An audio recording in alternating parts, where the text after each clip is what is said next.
Welcome back to Tata Steel Chess India. I'm Grandmaster Robert Hess alongside me, International Master Soumya Swaminathan. Once again, we have more chess here in Calcutta, but it's a new day and a whole new tournament. Yeah, absolutely. What a great day. Sunday, so we have a lot of spectators outside, and what a nice way to spend your Sunday playing Blitz. I'm in a fun mood, and I'm sure the players are too.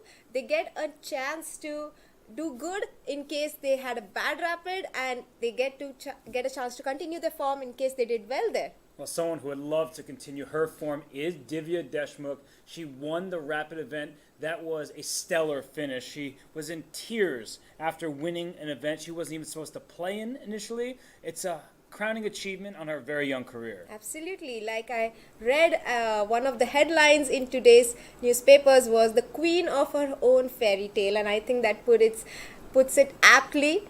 Also had a chat with her dad, and he was so proud of her.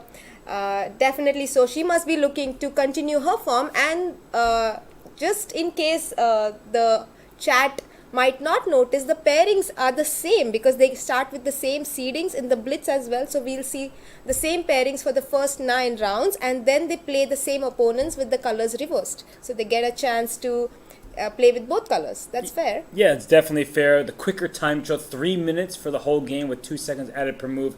We see the players going on stage, and why don't we get chat involved early this time? I know sometimes I leave you hanging. Chat, who do you think will win the Tata Steel India Chess Blitz?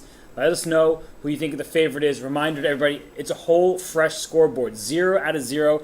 Everyone in the field has a chance. Absolutely, and even though Wenjun starts out as the favorite in terms of rating, she has not played a Blitz game since December 2018. Can you believe that, Robert? No, I cannot. And these youngsters, they probably play a lot more Blitz than some of the more experienced players in the field.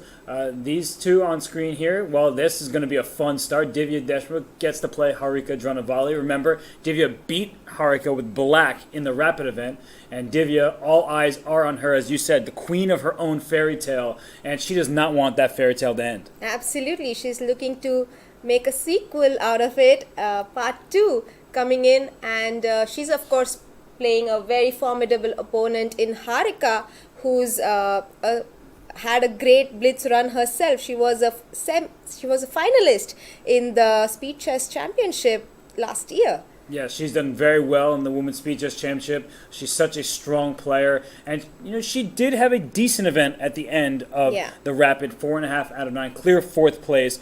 She would like to do better in the Blitz, of course. And, the problem with sequels is they're always worse than the original, at least in terms of movies. I don't think that Divya, she wants to write a different script here in Calcutta. Probably. We will find out if it will turn out to be one of those bad ones or the good ones. There are a few exceptions to that rule. We also have a lot of other players playing, like Humpy. I had a chat with her last night about her tournament, and she didn't seem very upset, even though on the outside it looks like she had a disappointing tournament, but she was quite happy with her games. She mentioned that the only problem was on the clock. And of course, Blitz is something everyone enjoys. Hey, look at that, we have a new guest. Oh, that is very sweet. I love it when youngsters get to come and make an opening move for some of their heroes in the chessboard. And by the way, we're so focused on Divya and Harika. This matchup, Humpy against Wenjun, the women's world champion, taking on the number 1 from India for such a long time. It's Blitz, but it's still going to be a tense match. Absolutely. Humpy is the current silver medalist in the World Blitz Championship. She loves playing Blitz. She's mentioned it a few times before. And Wenjun, of course, there we have kickoff. Let's start with this match, shall we? Sure, let's stay here. We have it on screen. Humpy opens with d4, knight of 6, c4, e6. Wenjun usually goes for the QGD, and now it's switched to Divya and Harika's board. Let's have a look at what they are doing. Oh, we have the board on the screen right now. Divya goes for Harika opens with the Reti. It's one of her pet openings, especially works really well in Blitz. I really like going for setups in Blitz myself because you don't have to bother too much about the opening moves. You can play them really fast and gain time on the clock. We want to remind the viewers that there is an increment of 2 seconds per move. So it's not a 3-0 knockout, but you get an increment, and even if you're sometimes you're a queen up and you can't convert it. Yeah.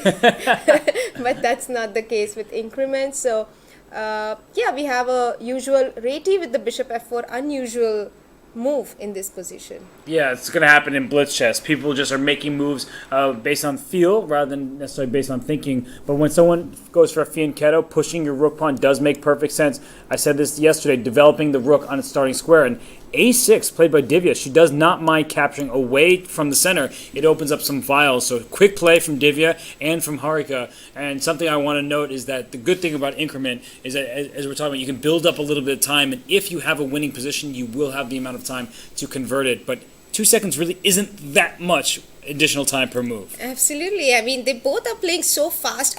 All the moves are being made on intuition.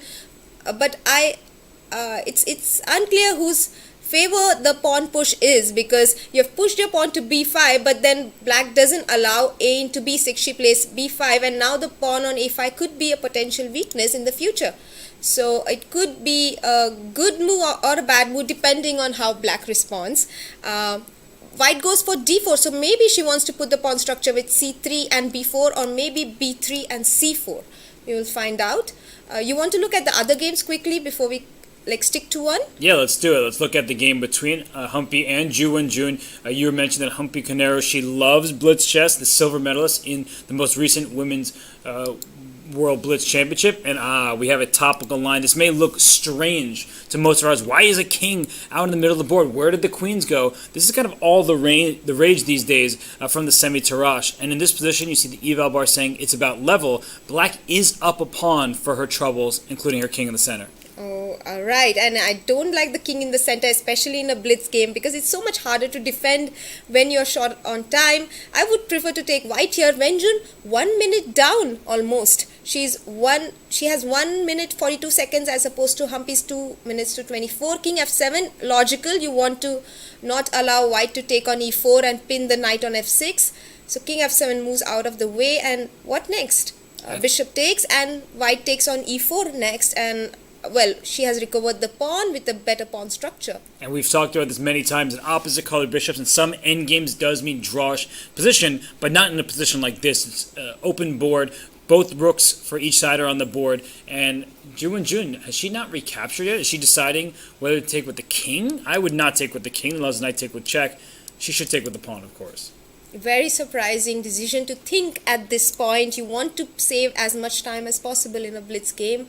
What's just happened? But isn't that difficult, Soumya, going from rapid one day to blitz the next? Because you're used to having a base time of 25 minutes, then suddenly you have a base time of just 3. And I guess she did make a move. The move did finally come in there. Knight takes e4, of course, was the response after gf6. But this looks good for white to my eyes. I feel like f5. I don't like that move, because bishop h5, and then the king is even more insecure after f5, because you give the... Okay, I get it, because you cannot go knight g5 because the bishop pins it with bishop h6, and maybe it works out for black. Yeah, it's a big maybe, a big question mark. And for Humpy right here, she's trying to decide, do I give this check with the bishop? Do I give the check with the knight? Where does my knight want to go? Should I go to d6 and sort of force this exchange? Who's better, this knight or the bishop on e2? These are difficult questions to answer, especially when you don't have time. So Humpy right now, she wants to play accurately. She does bring her knight up with the check, and the king is on f6. So this game has been very rich in terms of opening theory, and now it's going to get tactical.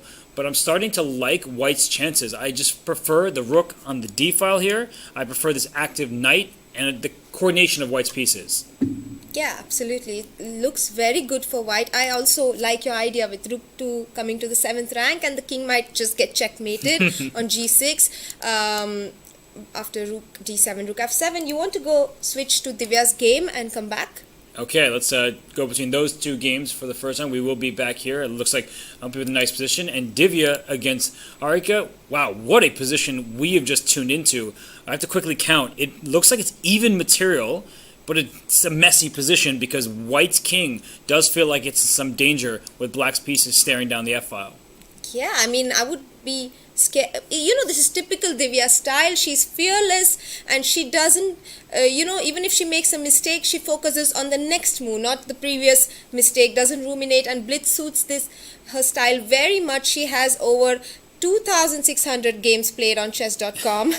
Only in Blitz with a rating of 2600. She's very, very strong in Blitz as well. Of course, Harika as well has a rating about 2600 on chess.com, 2682. So this is going to be a tough fight. Maybe it could be like the main matchup for the championship. These two girls might be the main contenders. Yeah, they're both so strong, and the difference between online and in person is the pre-move ability. In Blitz over the board to grab a piece that might be far away, easier to do that with a mouse. For example, I can just draw an arrow down the board very quickly. It takes more time to actually grab the pieces. And this pawn a5 is loose, but so is this pawn on d4, so both sides have weaknesses, and both sides now down to about 40 seconds. Absolutely, and I'm constantly looking at the h3 square. I want to bring the queen to h3 via c8 or d7, but yes, black has taken on e2, so now there's no more checkmate idea. Now the d4 pawn will be a huge asset for black. She might push it even further, not immediately, but maybe after queen d7, or do we take the pawn on a5? Queen c5, yeah, she decides to maintain it. Yeah, she wants to keep this one. Also, your d3 idea looks very vicious with the rook and queen lined up on the f2 pawn. So, Soumya, this looks scary for white. If she's unable to stop this pawn, I think she should do it right now with queen d3. Oh yeah, queen d3 is a very, very safe, solid move here. Queen d3 played on the board. I'm looking at queen f5, and I am afraid for the white king, but maybe rook f4 saves the day for white, even though it does give black a great pawn structure in the rook endgame. Yeah, queen trade, it's not always clear who that favors, but instead Divya goes rook f7, so what's the idea here? If rook takes d4, isn't this a free pawn in the center for white? Oh, she wants to double in the f-file, so she's going for a counterattack. This is one of those moments where white can try to push this pawn. It looks very risky. In a classical game, you get away with it, but in Blitz, it's too worrisome. Absolutely, and now rook f3 coming in. There might be a sacrifice on g3, but she plays queen e5, threatening rook f3 and rook g3 in the future. Queen e4 on the board. Okay, it seems like Harika managed to save herself from all the threats with queen e4 and queen g2, but a5 pawn was lost. So black is okay. She has equalized the material and still has a great attack. That's a very classy move. I thought she just blundered rook takes f2, but you'll note you couldn't take because the queen there was pinning on the diagonal. So now we have what should be an even endgame, but this is Blitz chess. This is going to be hectic down the stretch. It looks like Harika is doing the right thing, going after the a6 pawn because the b pawn is lost, and look at Divya keeping winning chances alive by not trading off pawns. Yeah, that's very clever. Divya making the most of her Blitz skills in this game. Rook a3 by Harika. It's an even game, but will she go rook c6? Yes, she does. She wants to maintain her chances. King to g6, and well, there are not too many ideas. The idea is that you wait for white to make a mistake. Yes, because at some point she likely will go after this b pawn. It's going to be a trade of pawns, so it's equal material, but the pawns are not on the same flank. So this game should end in a draw with proper play, but it's hard to play properly when you're playing Blitz. Absolutely, that's the toughest part. It's all about skill, intuition, and reflexes in Blitz, not about calculation anymore. King h3, rook d1. There might be a checkmate. No, not really, because the king always comes back to g2. Rook f3, rook e6. It is an equal endgame. We will see if Divya or Harika manage to convert it into a full point. And it looks like Humpy and Wenjun, they drew their game. So some draws on the other boards. This game also looking very likely to end in that peaceful result. Absolutely. Anna Oshanina and Irina Krush have also made a draw. So there are two results. Meanwhile, there is a great advantage in Savita Shree's board against Vantika. Do you want to stick to this game or go to that one? But Savita has converted. We have a result there. So let's stick to this one. Nino is also made a draw against Shuvalova. 3 draws in the Blitz. Lots of Blitz draws tournament. thus far. And for Savita, we'll definitely look at her game in the next round. She did win round 1. And I see what Divya's trying to do. She really wants to get her king to defend this pawn so that when she takes the b4 pawn, she's not losing the a6 pawn. She has an extra pawn on the queen side. We talked about this yesterday. In endgames, having a flank pawn that's extra is usually a good thing. Wow, that's very smart, bringing the king to the queen side. The problem is that white will always threaten to bring her rook to the 7th rank and attack the king side pawn instead. So we might reach a end game where black has the queen side pawns a6 and b5, and white will have f2, g3 and h4. This is quite likely to occur in this game unless the players decide to be peaceful. And we see that Divya has shifted her rooks from the 6th rank to the And D with file. d4 Rook coming D4. Uh-oh, this could turn very quickly. I think rook G6. Wow, what a find from Harika without time on her clock. She's going after this A6 one. If she trades rooks, she might lose. Yeah, absolutely. This is a very, very cool move by Harika. Both of them so alert. They're finding these small plans even in a 5 seconds, 3 seconds time, and showing how to convert small advantages, even though maybe it will still be a peaceful draw. King h3, rook e6, king g2. We don't want to push h5 because white goes rook g5 and picks up the h5 pawn in case we don't defend it. And G6, G6. at long last. She does want to go h5. Wow, she's playing for... it's very clear that Divya isn't playing for a win. And what she's done is she's protected both her kingside and her queenside pawns with the same rook. That allows the black rook to go to e4, and suddenly black has some activity. But white should probably start trying to push pawns of her own. Yeah, that's a great idea. Maybe f3. Yes, f3 is a very good suggestion. But rook e, it allows rook e3, and the second rank also becomes weak. So does the f3 pawn. Rook f6. She wants to probably wait and maybe push a5 at the right time when the b5 pawn will be protected. Does she want a rook d5? She does, but apparently that was a mistake. Rook c2 check. Well, where is the... Oh, this is not the right choice. Maybe this is going back to a2, but now black's king is active, but the rook cuts that king off. Wow, but king on e3 looks formidable. I don't see why this is bad for black. I really like it for black. King e2. Now rook e2 coming in with the idea to play rook b2 next. Rook e4 is also a threat. Of course, white will pick up the g6 pawn after rook c6 instead. Yeah, well, this is such a race, right? You go to e4, but she's playing it safe. She doesn't want to lose the game. She wasn't certain if going after the b pawn would be good, but the black king is stuck here. This rook cuts it off. Oh, but it's she a5. wants to play a5. But Well, then you give up. Yes, now rook c1. She's playing for small tricks, and that's the right attitude, I guess, because both of them have very less time. Rook c1, rook e6, rook c5, and now rook e4. No, she does go king d4, rook to c1. But she can play a5. I've been calculating this. She, at some point, it's a very difficult move to play in Blitz. If you sacrifice this pawn and put your rook in front of it, if white passively tries to keep it, then black's b pawn will be too fast. But, oh, is this rook coming into b3 now? Yes. Is it about time? Probably it's finally time. No, she does go back rook e6. So she wants to understand the position first and then make the decision. King e6 on the board. Maybe rook d6 now, because you have cut off the king. Okay, king to d2. G4 can we play? At some point, if Harika wants to play for a win, she can. I think she's been so focused on the defense that she hasn't thought, can I turn this into offense? At some point, even with a move like f5, that could be ambitious chess from her. Yeah, f5 even now, right? But f5, and then there's so much to calculate, so she plays it safe. King f2, king d3. Well, I'm thinking it will be... She did play g4. She does play g4 Yes. at the right moment. The rook is on d6, so there is no rook e3 check. And now white can try for a win after king g5 and f5 and create a passer of her own. This is looking very dangerous for black. I mean, even moves like Rook rook G7. g7 going right for the pawn. That does look worrisome for black. So it's rook f7 instead. And rook f6 becomes a threat because in the trades, white wins the g-pawn and pushes here. So And now f5, and we simply push the h-pawn. Or rook g7, that also is... Rook takes g6. If rook f4, this rook f6 winning for white. Wow, I did not see that. Rook b4, rook to a6, rook g... Now it's a race with f5, f6, b3.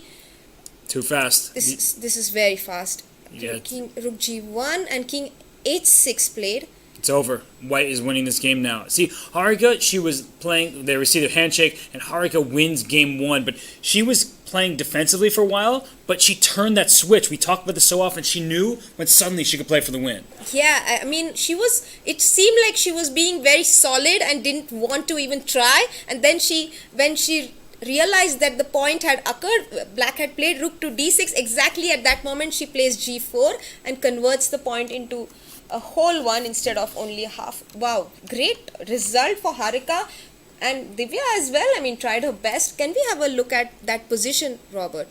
Just what a moment, as you said, the rook on d6. If this rook is on e6, let's say that was black's move, g4 doesn't work because you can throw in this check, kicking the king back, then taking the pawn. And I blundered the rook, so that wasn't quite the accurate line. Maybe rook to e2? Yeah, maybe rook e2 and rook e4, so black is going after all the pawns. But that recognition, as you pointed out, Soumya, after king on d4, there's no checks, let's go g4, and that was scary for Divya.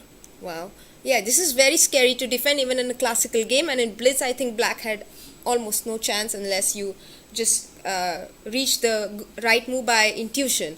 And also Savita won a great game against Vantika. Okay, so Savita with a nice win. It would seem, this final position looks wonderful. Opposite colored bishops do not mean draws, and it seems that time played a factor in addition to the extra c-pawn that she had. Wow, yes.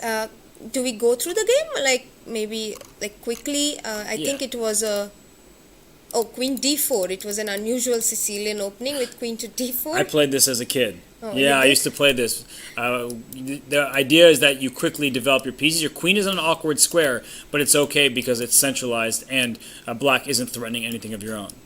Right, and we got the center control with c4 and e4 pawns, and it's just easier to play as white. Accelerated dragon positions, this pawn structure with d6 and g6 and the bishop on g7 are a little tough to play as black if you are not clear about the plans you need to make. So b3, and the knight pawn on c4 is not hanging because the knight on c3 defends the rook. So yeah, I think just easier to play as white in this position. Yeah, the side that controls the pawn breaks is often the side with the advantage. No d5, none of that kind of stuff. There's no pawn breaks on the queen side over here for black. And f5, that's the one pawn break in her control. It's a good move, but white threw the knight forward, the queen retreated, and now some of those light squares are very weak. Here's a bishop pair for white, and that's a classy move from Savita. Yeah, absolutely. Queen d5 is stunning. You must, if you take on d5, I take with the e pawn, and I have this wonderful pawn chain from a2 to d5, all good, and I will slowly push c5 as well after a3, b4 in the future. And let's see how it progressed. Bishop to b2. She also has a pair of bishops, which I didn't notice. No, but because it doesn't look like a great bishop, and nice play by black there, controlling the dark square. So let's see where suddenly this turned. Ooh, that's where the opposite bishops came from, where white took a knight, and this is the resulting position. In classical chess, I'm sure this would be a draw, but in blitz chess, anything can happen. And let's see where white really started taking the advantage.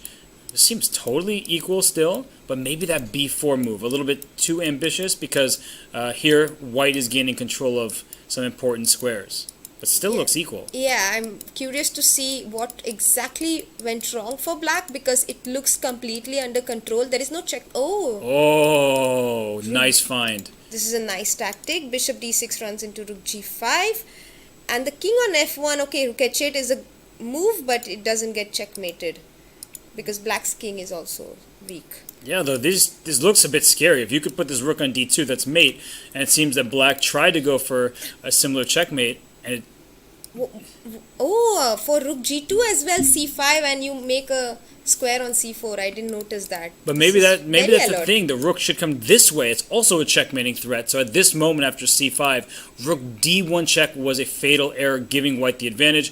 Rook c1 would have kept the king in the box, and it feels like a position where at best white has to give up this rook probably for the bishop, maybe with the check here, and somehow escape with the king. But this is a close call because rook c3 was a mating threat. Yeah, the rook c1 might have won the game for Vantika, as black instead she goes rook d1, just one move to the right, and it's a mistake. And of course then white's king was free to go to c4 and then b5, and it's no more a problem. Game decided by one move, one square even. And we talk about this. When you're attacking, you don't necessarily just give checks. You look to keep the king in the mating net. And then the king was able to escape. Savita wins. That was a really hard-fought game one. And I think game two should begin any moment now. Yes, the next round will begin any moment. It's scheduled to begin at 3:20.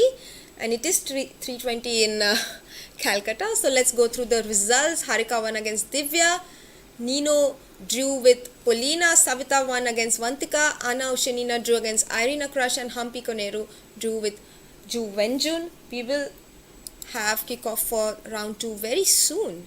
Yes, and we mentioned how Humpy was the silver medalist in the Women's World Blitz 2022. Polina Shuvalova was the bronze medalist. So some very high performers on the biggest stage of Blitz chess. And Savita, she gets a win in the first game, as does Harika. Savita won the final round of the Rapid. You had mentioned maybe there could be some momentum from winning in the final stretch.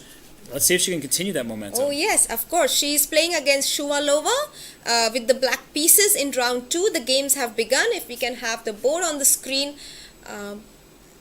we will wait for the board to come on screen.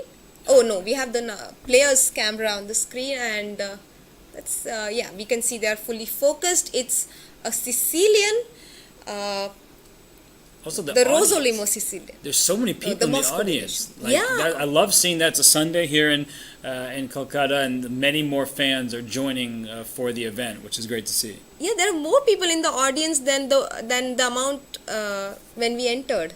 Right, it's been growing. Yeah. It's really cool to see that. It's Blitz chess. It's really exciting just to see the speed of these players. And, well, this isn't exactly the most open of starting positions, but we'll see if Paulina with the white pieces, she loves her Alpine Sicilians, if this can go her way with the white pieces. Yeah, it was a Moscow variation of the Naidov, and Paulina, of course, is a flawless fighter on chess.com, and she's had a rating of about 2700 on the website, but now she's down to 2600, but which is also a great rating. And she plays a lot of Blitz, we checked, right? Oh, she plays many Title Tuesdays.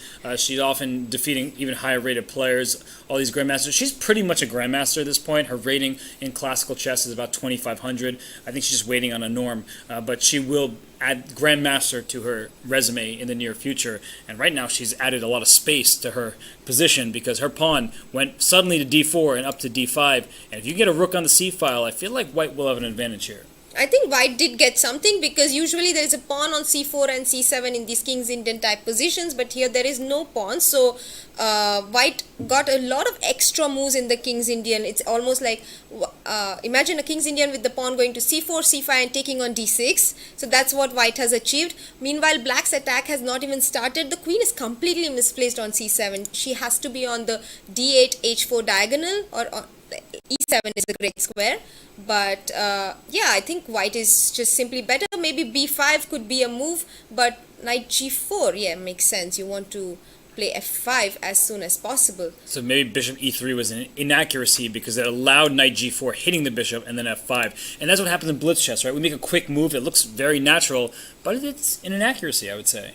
Yeah, absolutely. And now rook c1 makes sense, queen d8, and now is black threatening to simply play f4, g5, rook f7, knight f8, knight g6, you know, bring all her pieces to the king's side, and what is white going to do?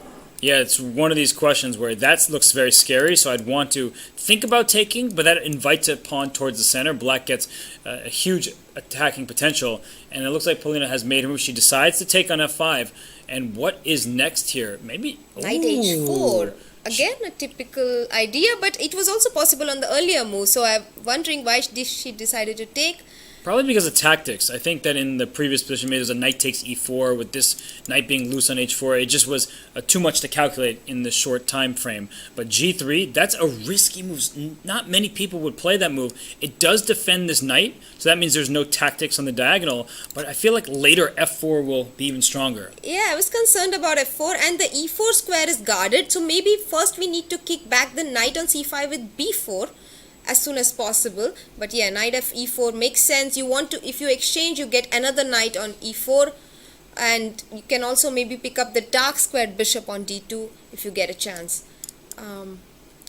Probably black is the one enjoying this position more than white, and you don't want to give up the dark squared bishop because then the black bishop would be so happy. It's not even like blocked behind its own pawns. It can come to g5 via f6 or h5 and bishop h6 in the future.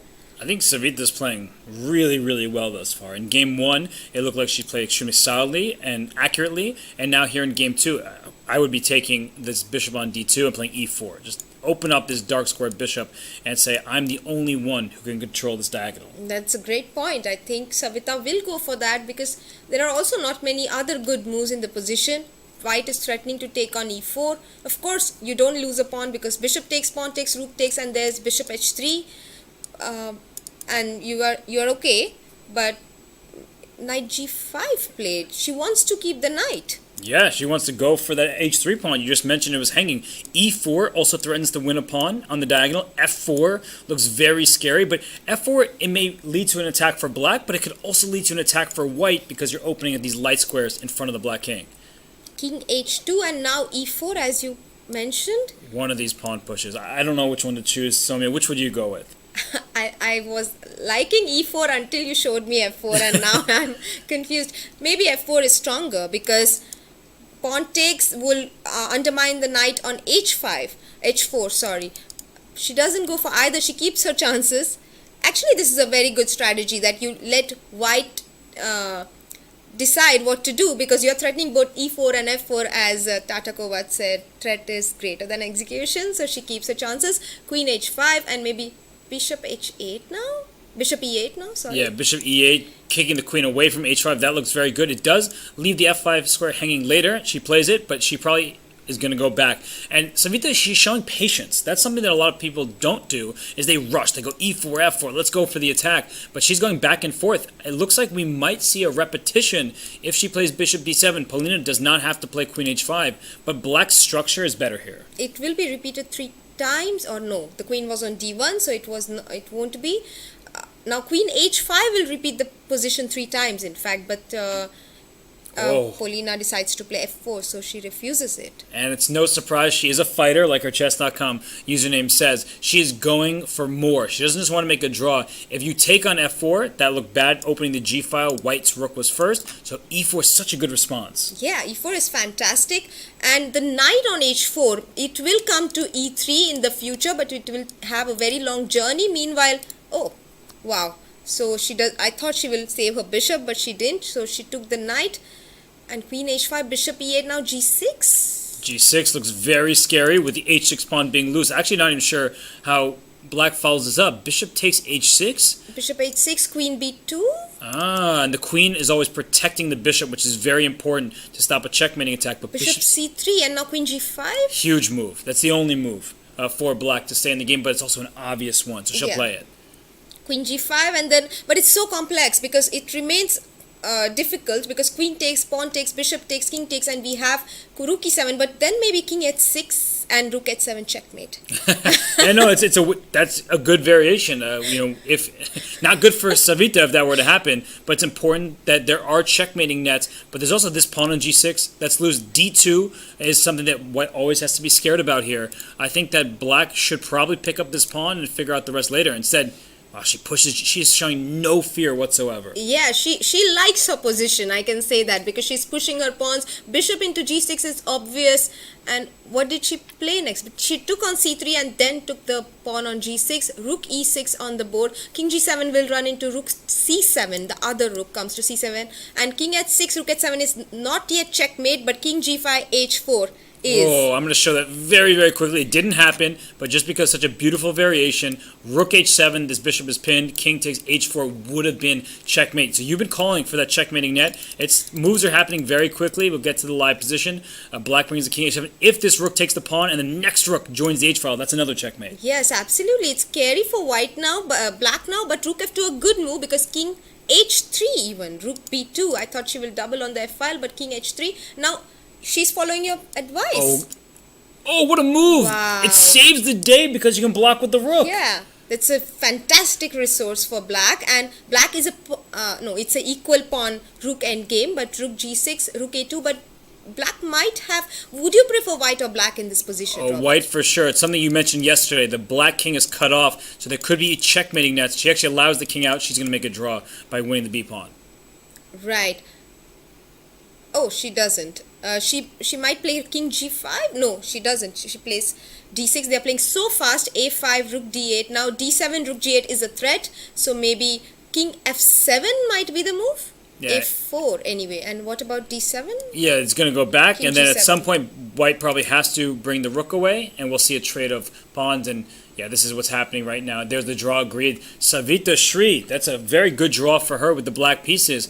She wins game 1, draws game 2. Which game should we head on over to? Oh, we should go to Harika's game against Nino because she might be getting her second win in this tournament already. Wow. E5 on the board. The king is stuck in a mating It's neck, checkmate. Robert. Yeah, king g6, rook g8 is checkmate soon, but not quite yet. Let's find it. Rook g7 maybe, king h8, and yeah, as you mentioned, it's maybe just e6 and e7. I didn't take my own advice. If king g6, rook a7 to g7, That's and it looks great. like the game is over. Harika has won. This makes sense. Nino's king can't escape. And I keep saying, don't always give a check. Look for the mating net. The king has no squares to go to. Rook g7 ends it. Wow, fantastic.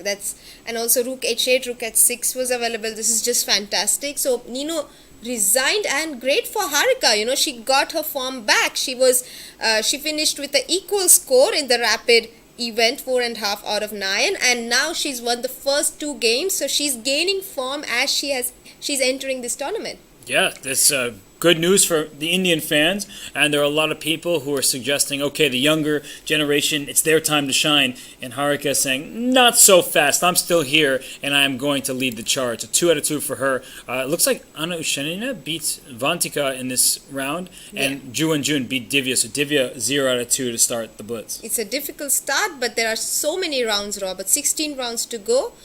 I mean, there's a lot of chances for things to change. Do we go through one of the games? Yeah, maybe let's look at women's world champion Wenjun, where the final position is particularly brutal. One-sided for black, up a piece to begin with, but winning that rook. Let's see how Divya fared with the white pieces. She played a Trompovsky, which you said is one of her pet lines. Openings, yes, of course. And it was supposed to be a surprise, but no, it's no more a surprise. She's played so many games on chess.com and on OTB.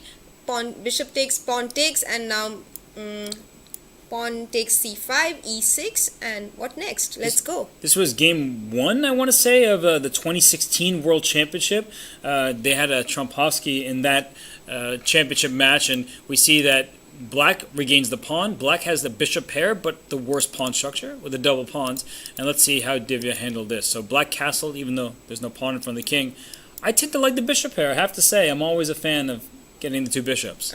And also, once the queens get exchanged, black doesn't have to worry about the king being weak or any of that stuff. I'm curious to find out how black takes advantage of the kingside pawn structure. I mean, it's clearly unfavorable.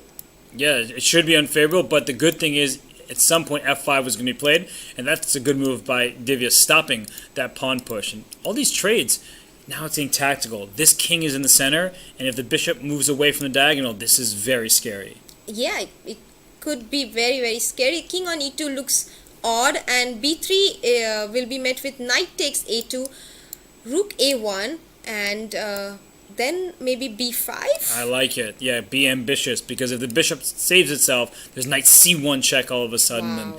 and black has the upper hand. So that's a dangerous line. She went knight e to d2, correct move. Bishop a4, still b3, the a2 pawn is going to be vulnerable. She chooses to move rook to g1, and now black gets free play on the queen side. So this is where it started to turn around in Wenjun's favor. And I have to say, just instant replay, this pawn looks like it's hanging on a2, but she doesn't go for it. I like that she goes for the bishop pair. It is the stronger choice, in my opinion, to just say, I have 2 bishops against 2 knights on an open board.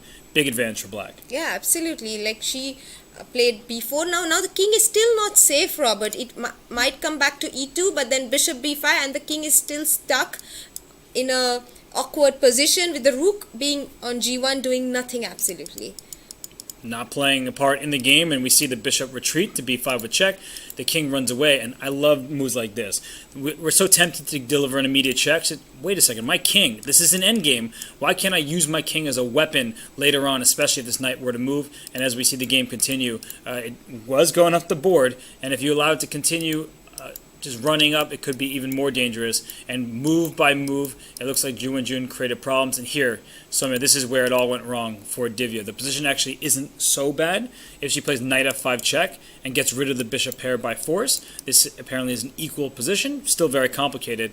Instead, she decided to go for an attack, but it fails because she drops a pawn. Oh, that's unfortunate, and I think it's we can quickly go over the last moves of the game because the game three is about to begin, Robert, and we don't want to miss the start. So e2, knight d2, and bishop takes on g2, I guess, and we make a queen. So white resigned after bishop g2, king e2, and yes, now we are winning a whole rook. So tough game for Divya, but great game by Wenjun. She got her first win in this tournament, the Blitz one, because it's a different tournament than the Rapid. And let's go to the next matchup.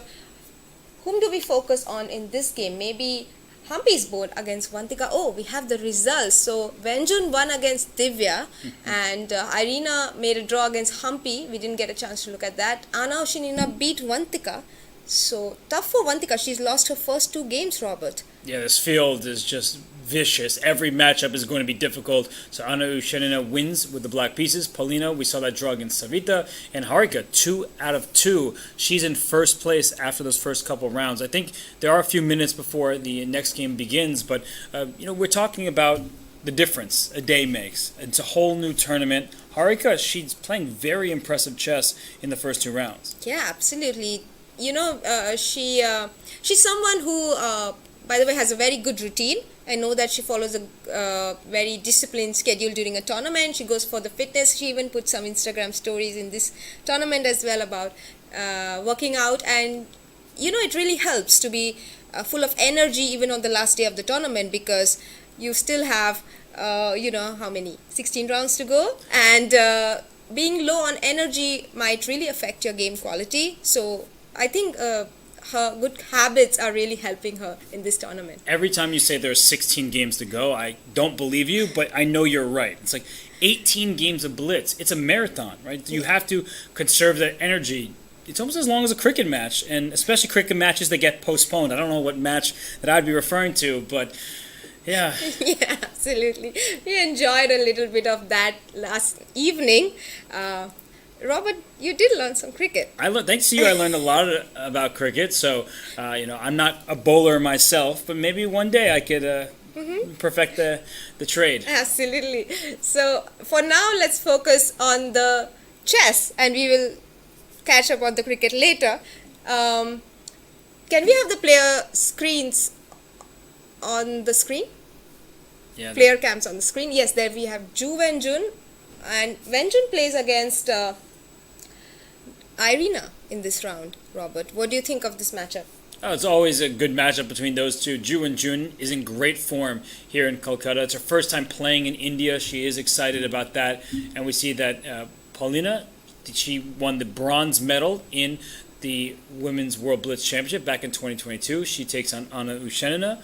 That should be a good match. Anna just won the game with black. Here she gets the white pieces.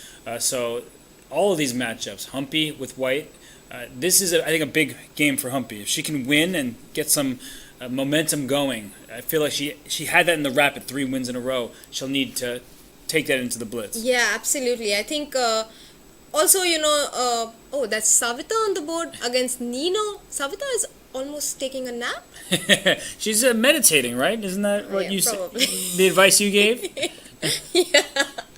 Yes, I think she might be pretending to meditate, even that's something you can do. But yeah, she needs the energy. She needs the energy for Blitz. Don't you think people who don't play chess don't realize how much energy you lose even while playing Blitz? I mean, I've played like 22 rounds of Blitz in a day and I've felt so exhausted the next day. And it's the thing, the games are shorter, but there are so many of them. So there's so many different positions you have to calculate. While a classical game of chess that lasts 8 hours long, which we've had as professional players, that's very tiring. But at least you're focusing on the same thing over and over again. You don't have to quickly switch gears. Oh, that game I just played with the queen sacrifice. Now I'm in a position where it's a small maneuvers. Oh, wait, that next game, suddenly there's my king is under attack. It just gets really wild, and you have to recall everything in the moment. Yeah, it's not good for your heart. But I think people who manage to stay in the present moment can really be better at Blitz than the ones who don't, because you don't really tend to ruminate. And yes, we have kickoff. There is whom do we have on the screen? Savita is playing Harika, but do you want to focus on Humpy's game against Vantika? Maybe? Sure. Let's go to Humpy's game. We haven't seen her blitz chess just yet. Harika is in the lead with 2 out of 2, and Savita has 1.5. But it's a long event, so early leaders don't necessarily mean that they can maintain the pace. But of course, we hope that they can. But not everyone will be able to. Someone has to lose in the chess game. Yeah, absolutely. And there we have Vantika playing her pet King's Indian against Humpy's G3 system of the D4. And look at Humpy. She plays E3, very solid, not going E4, not taking the pawn on C5, not even going T5, and knight to E2. So Humpy, I think, is trying to, just get into the groove. She's not really making too many decisions in the opening and wants to play the middle game and the end game. And the end game does suit her. She had a great end games in the rapid section. We saw that. So, yeah, I think, black takes on D4, and maybe next is rook C8. Oh, I was expecting queen to C8, attacking the pawn on H3, but king H2. What do you think of this position, Robert? Just like I keep saying in many of these positions that have the D6 and G6 pawns, you have to control the pawn breaks. It's really important. You need plans of your own. A6 indicates to me that at some moment, Vantika would love to play B5. Not so easy. I see 2 white pieces aimed at that square. So that is what Humpy is trying to do. She is trying to be controlled. She is playing every single move with purpose. All of her pieces, every single one, is defended in this position. So that's a great news for her, and it makes black's plans difficult to execute. Mm-hmm. And what about white? Is she going rook c1 next, or queen to d2? What are all of the above? She's going to do all of it. And look at knight a5. It's trying to stop the quiet play. Like, I want b5. My bishop defends the square. So do we need to stop it? That's the big question for white. I think the answer should probably be yes. But perhaps if you play b5, I play c5, and I just push through. Wow, c5 is a nice move. I didn't consider that because it's unusual. The bishop is on g7 and my rook is on a1, but the knight on c3 is well defended, so we don't need to bother. Can we quickly look at Harika's board, because she is leading the tournament. She's playing against Savita Shri with the black pieces. And Savita with 1.5 out of 2, a great start for her.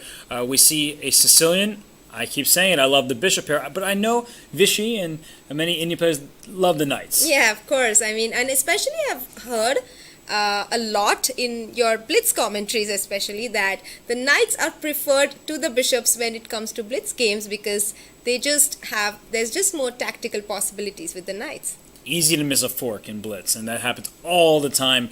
Of all the commentary I've done, you see top players just miss a simple fork because it's hard to find them all in time trouble. But knight e7, this is a great decision by Harika. The pawn on c3. When this knight is here, the knight can't go forward, so let's go back to get rid of white's best piece.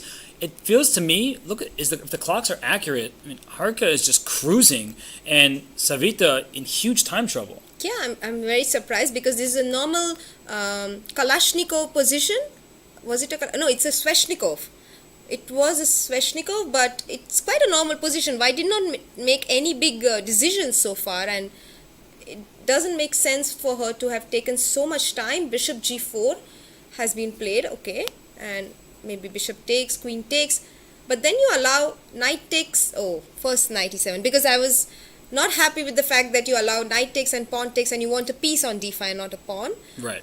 And here I think bishop takes e7 is best, because when the queen takes this bishop, then d5. We get to open up the board for our bishop. I think this would be the best decision, but it is hard to capture backwards. That's one of the things that I myself struggle with. Much easier to recommend during commentary, a bishop retreating capture. Yeah, but probably Harika will anyway find it. She has 2 minutes on the clock, and d5, once you spot it, you want to play it. What do you do for bishop e7, queen g4, d5, and rook d1? Do you even push d4? I would, keep going. Why not? I can push that pawn up the board. White is underdeveloped. She instead, I think, plays the smarter choice with the queen takes on e7. But now d5 is hard to play. If this knight gets to d5, white is strategically almost winning. But that takes a while. Knight a3, knight c2, knight b4. You can just tell by the way I'm saying it. And it's the start. You need to develop it anyway. Bring a rook to d1. I actually suddenly really like white's position. You do? Yeah. Because you have hopes for the knight to reach d5? I just control the pawn break there. And now if you take with the pawn, this king, even though you're pushing your pawns at the board, your king feels less safe. And now f4 might be a threat because the queen on e7 will be hanging after bishop takes, rook takes, pawn takes, and queen e7. So rook e8 or... oh, king h8 was played, but white did not play f4. She played rook to d1. Maybe black will simply not take and go back bishop f6. So rook d1, rook g8 on the board, and f4 will be met. Oh, f4 is not being considered by white. It was just played. As soon as you say it's not considered, it certainly was. F4 is a fantastic move. You've been suggesting it, and it's one of these moves that's always meant to have in the back of your mind, but you have to wait for the right moment. And now that black was ready to double up rooks and start an attack, here's the strike. If you take on f4, as you keep saying, we trade queens. You take on f4, black's pawn structure is terrible. Yeah, absolutely. And if the bishop moves, we take on e5, and then we take the pawn on f5 for free. Oh, so this is difficult for Harika, no? It certainly is. So she decides that maybe the end game isn't so terrible, and she does what all strong players do. Gives up material instead of defending passively, goes for the active plan of rook e2. I love that decision from Harika.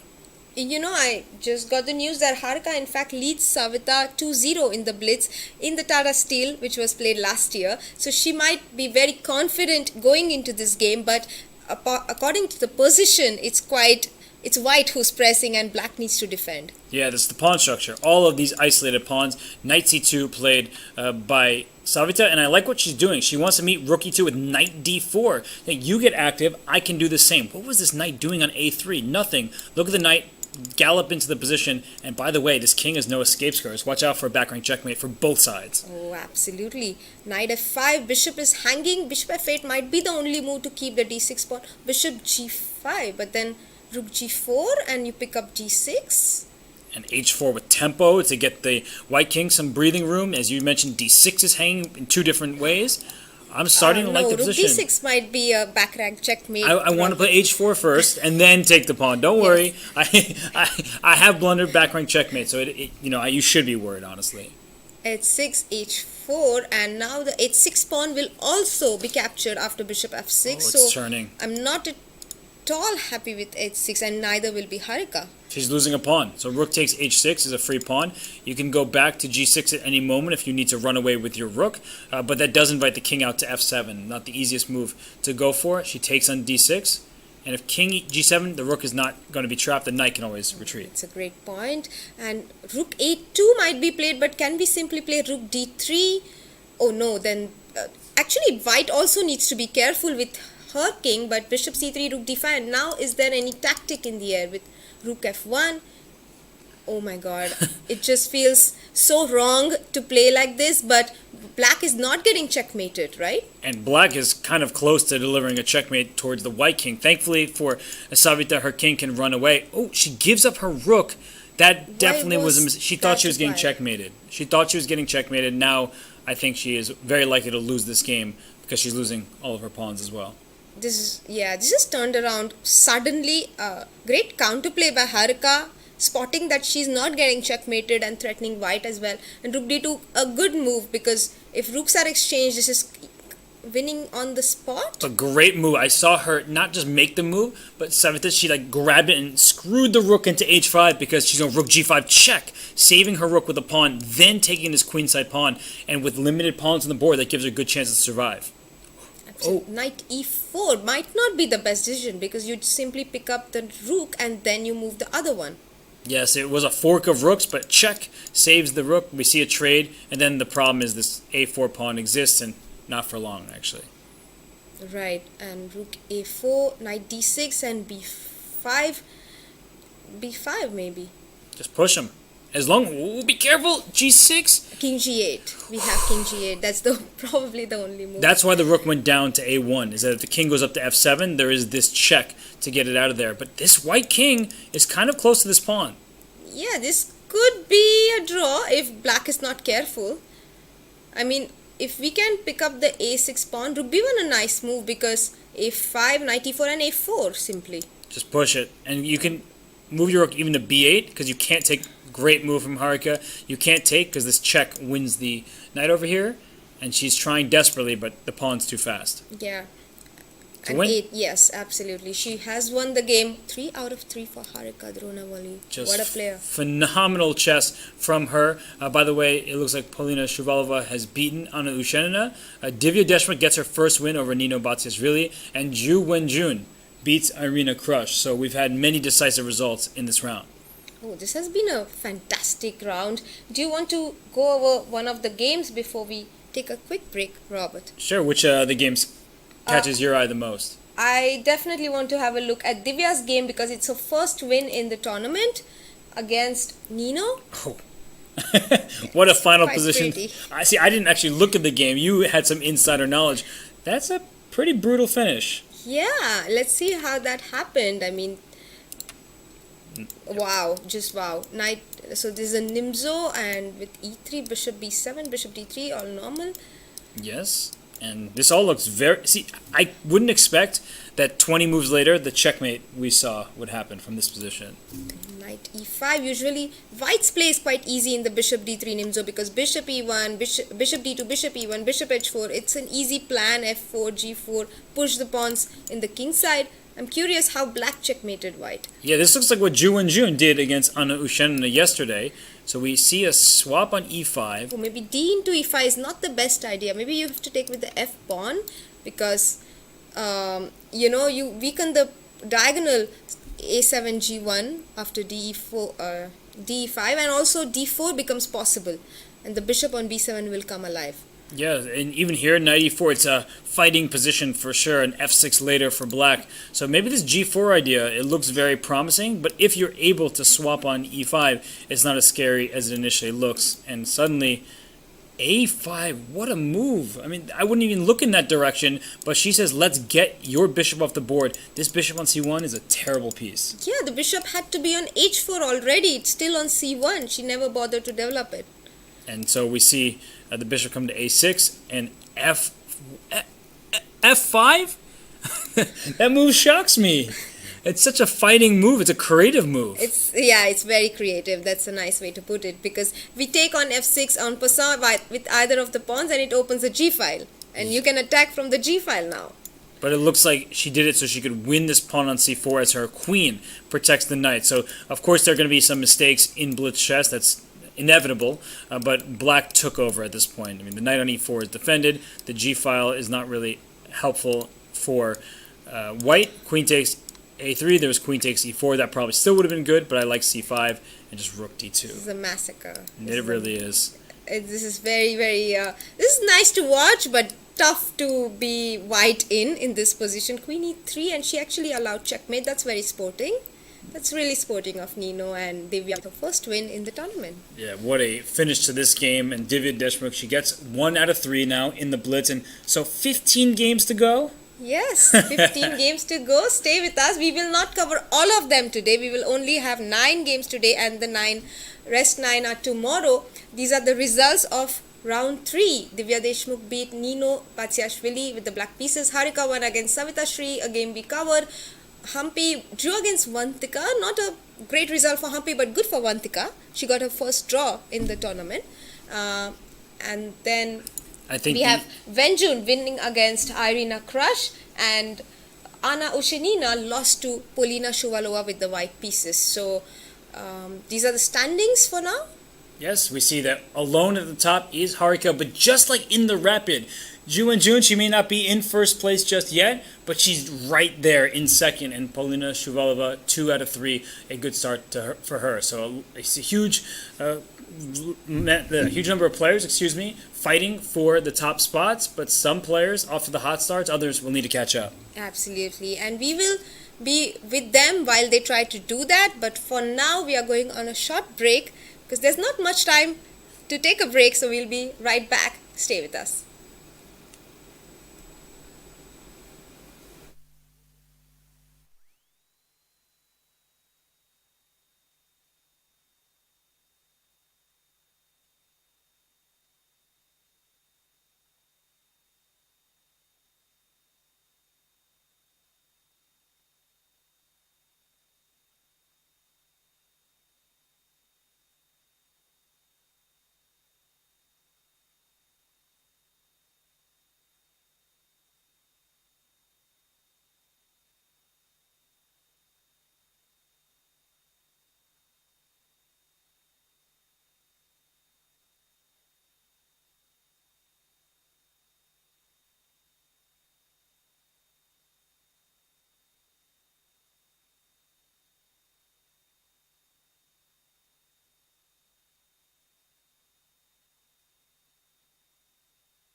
Welcome back to Tata Steel Chess India. We have 3 rounds of Blitz in the books, 6 more games of Blitz today.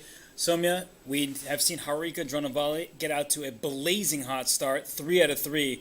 I think India must be very excited for her. Absolutely. I mean, she actually is showing the class that she actually has. She was not able to find her form in the rapid, but she got back a little bit towards the end, and now she's really showing her true class. I also see her preparing before the games a little bit every day. I haven't mentioned it so far, but in the Blitz she doesn't get that time, and maybe she simply uses it to relax. There's absolutely no time, Robert, between the rounds. You get a few minutes just to leave your board, go to the lounge, then come right back, maybe grab some refreshments. But that's the thing about Blitz chess is you have to be on it every single game, because if you have a lapse, suddenly you lose a game, and that could start a bad streak. But for Harika, a great start, 3 out of 3, and Wenjun, 2.5 out of 3. She's doing well, and Polina Shuvalova, 2 out of 3. So those 3 are near the top, but 15 rounds of Blitz to go. Absolutely. It could be anybody's tournament. There we have Harika on the screen playing against Vantika. No, that's Wenjun. Yeah, I was confused. It looked like Harika to me, but then I realized it's Wenjun. And of course, Wenjun plays with the black pieces. We will actually have a look at this game in this round, because Wenjun is having a great tournament. It's just that others are doing even better than her. I mean, Divya did so well in the rapids, and the games have started. So Vantika plays d4 with white, and Wenjun has not yet responded. We see them. The moves are going to come in quick, and the board will catch up with their moves. But that's a Catalan, and an open Catalan. This would make the likes of Vladimir Kramnik proud. This is a throwback if I've seen one. And they're Queen A4, Knight E5 types of positions. And this is a good opening to choose in Blitz chess, I would say. Yeah, this is a fighting opening. DC5, and now Black can play Bishop to C5 as well as Knight to D4. There are 2 moves here.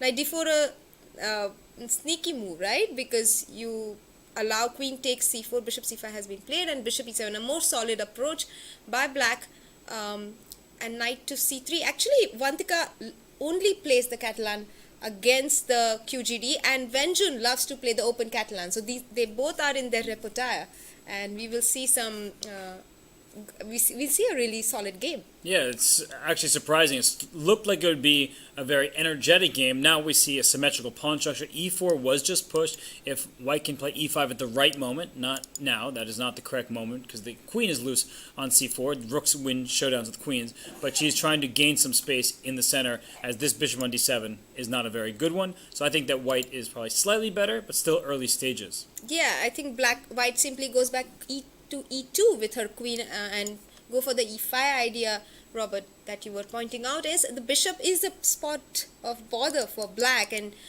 Queen A5, maybe Queen H5 next, and you want to play on the king side, bring your knight to E5 to G4, who knows? That would be some fun chess indeed. And it looks like Vantika feels so comfortable in this opening. She's spending no time at all. She has a big lead on the clock against Women's World Champion Wenjun. So we see the move Rook D8 played. Good decision. Just bring her rook to the center. She can play Bishop E8 next, the standard plan.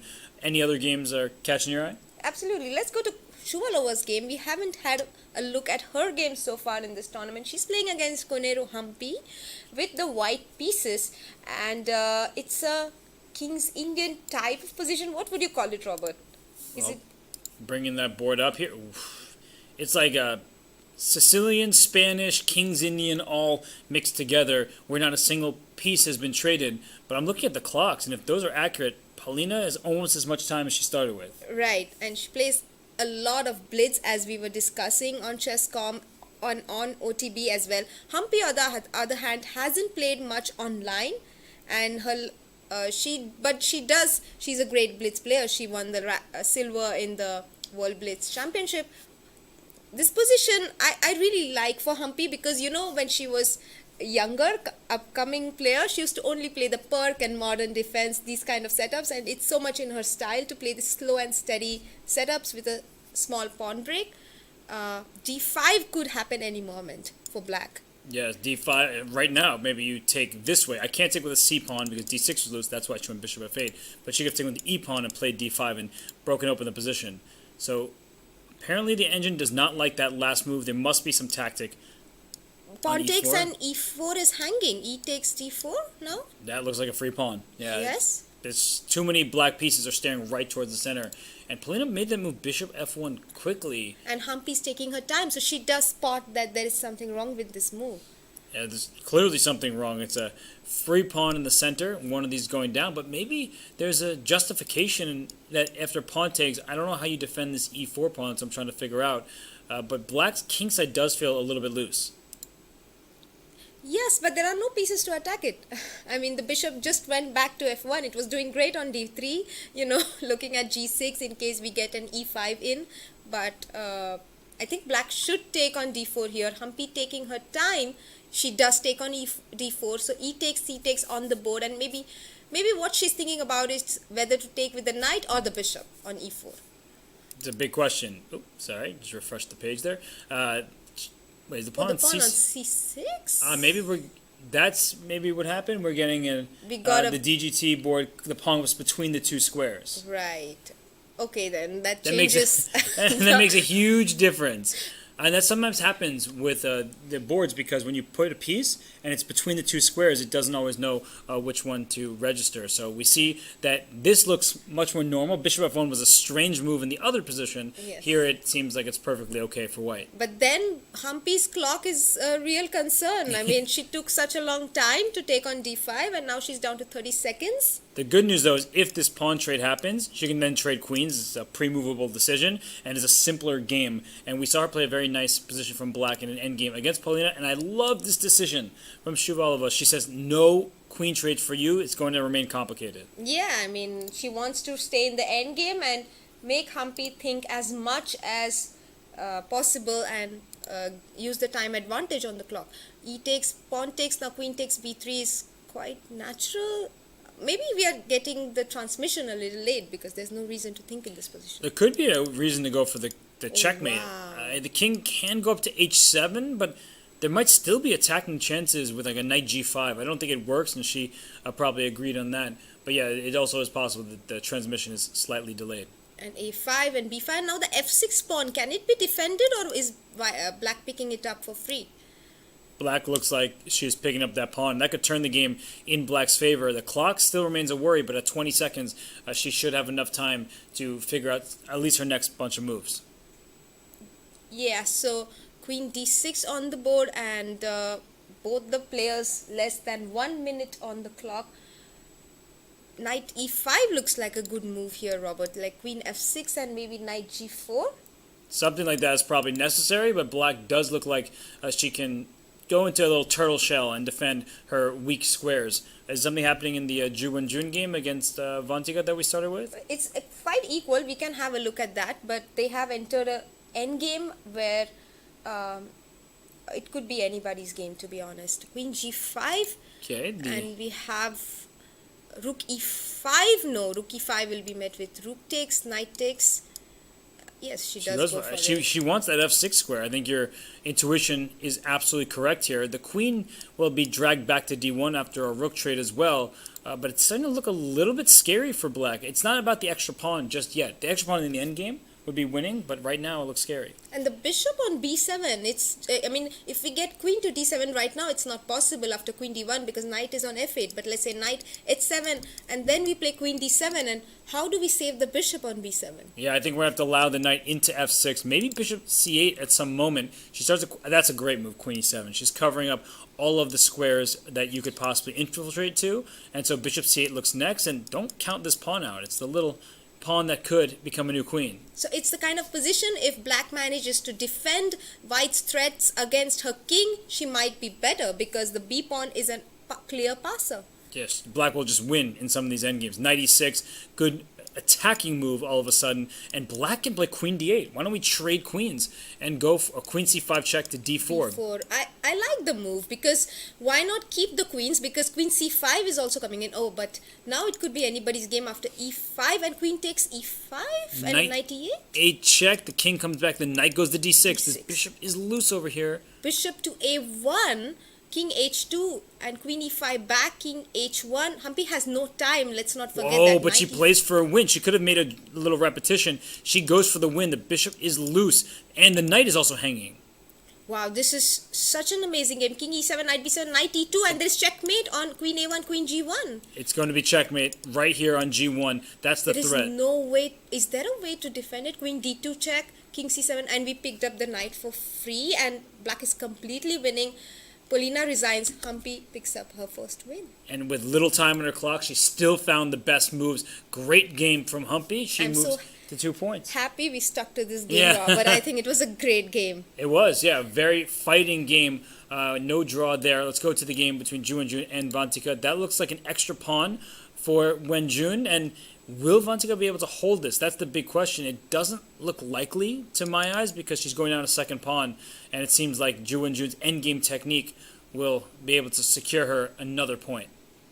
Wow, Wenjun and her endgame skills cannot be praised enough. King e5. Now, rook a3, very precise. You bring the king even more forward. After rook f8, you go king e4 or king g4. Wow. Yeah. And rook a6. Your king defends one pawn, your rook the other, king g3, pawn g4. The white rook can't stop both these pawns. So g4, and there is no way to make a draw. Rook g8, maybe rook check first, or do we go king h3? Rook check. Yeah, now the king h3, as you said, and this g-pawn is going up the board really quickly. Check, king g1, then king g3. And now g3 and rook h8, king g2 is... It's winning without this pawn, right? At this Yeah. point, you don't even need the second one. So king f3, rook f2, king e3, rook f6, and rook h8 met with king g2, king h2. It's a what do you call it? It's a typical maneuvering technique in rook endgames. G2, king e2, and king h1 was also okay. Yeah, just rook e5 check now. Right. So this is going to kick the king away so that the black king can escape, and that will seal the victory once you build a bridge. Yeah, and the e6 pawn helps Oh. because king f1, you simply play rook f5. Nice. And Oh, they're playing until the checkmate, I guess. the hardest thing for Wenjun there was finding the queen, because she needs to promote the pawn to a queen, but she couldn't find it. And yeah, this is clearly over. Wenjun wins. She moves to 3.5 out of 4. And Impressive. well, Very impressive game from her. And it looks like Harika drew her game, so that means Wenjun and Harika are now tied for first with 3.5 points. Wow. So, and what were the other results, Robert? I think Savita lost to Nino. So Nino picking up her first win of the tournament, and Irina Crush drew with Divya, with black. So can we have the standings on the screen? Well, we know the two co-leaders. That much is clear. We have, after Wenjun wins with black, that was a big win for her. Paulina lost to Humpy. Harika drew against Anu Ushenna. Nino beats Savita, so Nino's a big win there with white, and Divya drew against Irina. Wenjun catches up to Harika Janavali. They both will have 3.5 out of 4 heading into the 5th round. Do you want to go over a game that we missed, Robert? Savita did lose to Nino. Yes, there we have the standings, and Wenjun and Harika are tied, and Humpy is on 2.5. Look who sneaked in. Yeah, and actually, if she beats the players in front of her, she has yet to face Harika, then she may be able to catch up as well. And that's good to see. Humpy, after a tough rapid, after 5 rounds in the rapid, she only had 1 point. She already has way more than that in the Blitz. Yeah, absolutely. Let's have the board on the screen because we have very less time before the next round starts, and maybe we go through one of the games. Nino versus Savita? Sure. Let's go to Nino Batsishvili. Oh, the final position. She's simply winning a knight with check as well. But we can see how we got here. Nino scoring her first victory, I think, in the Blitz. Yes. And, okay, this is a typical Benoni on the board. Benko, she goes for b5, c takes, and d6. Maybe a6 next, and takes, bishop takes, knight takes, and short castle. It's theory, no? Knight b4, a3, bishop to f5. Yeah, this rook on a1 is not defended, so this knight was not really under attack. And this move, knight e1, is very important. It covers the c2 square, and it allows white to push to e4 because the bishop is opened up. So I typically like these positions in Blitz, playing from the black side, but then I play them and lose all the time, so then I prefer them from white. That's a funny way to put it. Also, the knight on e1 does a great job of covering the d3 square after you push e4, which is one of the critical squares in the benko for black. You want to put a knight on d3 after c4 and knight d3. Bishop c8, bishop e3, and now the b4 knight was hanging, so knight goes back. But this has clearly gone wrong for black. All of the last moves were knight e8, bishop c8, knight back to a6. So it's going in the wrong direction. So maybe knight b8 and then the picture is complete. Yeah, f5. gets aggressive. Okay, the bishop is back out. This isn't so bad for black, despite the fact that a bunch of these moves were backwards. But it looks like Nino handled everything with precision to this point, just taking control over the open e-file and even bring her repetition. Instead of making it, she takes this pawn c4. So just that, they'd say that's the technique, right? You repeat twice, and then you find your better move. Yeah, but you have to remember that you repeated twice. I mean, it's difficult to do that in Blitz, but Nino managed, and rook b2, rook to b1, rook to c2, and she's just exchanging the rook with rook c1. So bishop e4, bishop takes, and what next? I think bishop c3? Wow, that was very unexpected. Clever. Yeah, because you take this rook, you have to take the bishop, because if you took the rook, this rook on e1 would have been hanging, and now after the trades, white is ahead by a pawn and has the bishop pair in an open board. This is really nice for Nino. Yeah, I mean, the king looks super weak. You know, the bishop was required to defend the king on g7 with bishop on g7, but knight to c5, and I mean, black has so many things to worry about. He has the e7 pawn, the a pawn is a passed pawn, and the king is also weak. This is almost like very, very bad for black. Let's see how Savita continued with h4. Yeah, Nino just goes to break open the king side as well. So she's just going full steam ahead for the attack. I mean, just not stopping. e6, this opens up more diagonals against the black king. h5, opening up the b1, h7. Every move for white has a very clear purpose and an attack. And I think that Savita put up good resistance, but at a certain point, yeah, this is just so painful. You can't do much of anything. And now the king side pawn is hanging. You still have this passer here. No, there's really nothing you can do. Yeah, I think it was very, very difficult for Savita throughout the game, from start to finish. So well played game by Nino. She must be very happy to get a win in a very difficult tournament so far. But now she might get her mojo back and get some wins in, because this is such a great quality game, Robert. It looks like a classical game. Yeah, there were really no major issues from her on this game, because even our perfect games, we make a slight error here and there, but this was such a high quality game. She never gave Savita a real chance. Mm-hmm. And the next matchups are that Nino plays against Anna. So we should cover this game, because we have seen very less of Nino and Anna on the broadcast. And what do you think, Robert? What about the game so far? It's been great. They've been a lot of fun. We did ask a poll, right? We did, yes, about who they thought would win the event. I haven't kept chat open. Sorry, everybody. But I'm saying hi right now. Hello, chat. How are you? Hopefully you're having a good day. But the question was who they thought would win the tournament. And maybe we can get the set poll again. We'll get the results. Yeah. Or maybe we can restart that poll, because now that Harika and Wenjun are tied for first and Humpy is right behind, I would be curious to hear their new thoughts in addition to their initial ones. It's hard to predict who will actually win the tournament, don't you think? Because there are, 14 rounds left now? Yeah. Too many games. But what's your impression so far? Sorry, I didn't... Oh, no, I think the quality's been very good. We haven't really seen, queen blunders. That will happen in Blitz. No matter who you are, suddenly someone just drops a queen. But we haven't really seen that. We've seen some fine technical displays from the players. I've been really impressed with Harika. I think that Wenjun, we kind of catch her in moments where it's like, oh, she's winning now in a pawn-up endgame.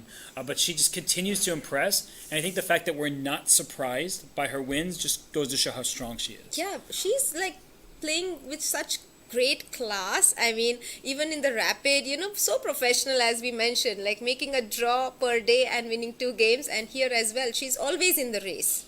I mean, in both the tournaments. And her games have been very steady. So impressive. We should cover Anna's game next, and we must have a look at how Irina is doing, Robert. We haven't really had her games on the broadcast either. She's Yeah. playing against Vantika in the next round. Okay, so a good opportunity for those players to go higher up the scoreboard. And I wanted to mention that you spoke to Humpy. You told us about that, how she was happy with the quality of her play, even if the result wasn't what people expect from her.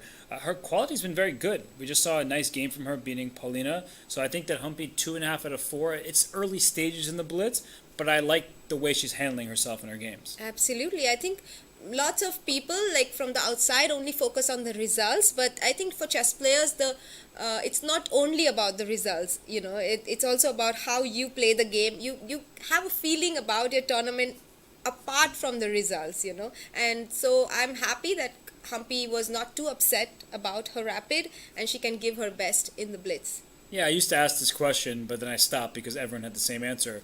Would you rather win a very badly played game where your opponent just blunders like at the end, or would you rather lose a well-played game where you're the one who is pressing and maybe you kind of make a fatal error? And everyone said they'd rather win the game, and I Yes. see your face suggesting as much too.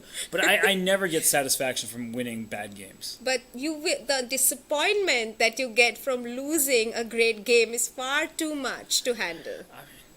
It's You're okay with handling that? well, I just You're an exception. but it's one of those things where if you play badly, you're just like I just don't deserve to win, and it's like No, you always deserve to win. you always deserve to win. Yes, every game. You deserve to be lucky. Okay, I like that attitude. Yeah, of we do make course. our own luck sometimes, that's for sure. But sometimes we play really badly, It's okay. like really badly, and then I feel like then you really don't deserve the win that somehow falls into your lap. No, you must believe that you deserve to win every game, Robert. I But like then that. the problem is the loss hurts a lot too because you believe you deserve to win every game. And you deserve to lose. So you don't deserve to lose. Wait, then what happens when you lose? You didn't deserve that either? No. Okay, this sounds. I don't know. Unless you played very badly. Yeah. But I'm talking about the scenario where you played really well Yeah. and then you lost. Yeah. So that's not something you deserved. No, I'm not saying you deserve to lose. Of course Yeah. not. But what if you play a bad game? You Yeah, still then deserve it's to. okay. Okay, I Then just it's want. okay. It sounded like you just always deserve to win. Is No. how I was hearing that, and maybe you do. Maybe you always deserve to win. That will be our next poll.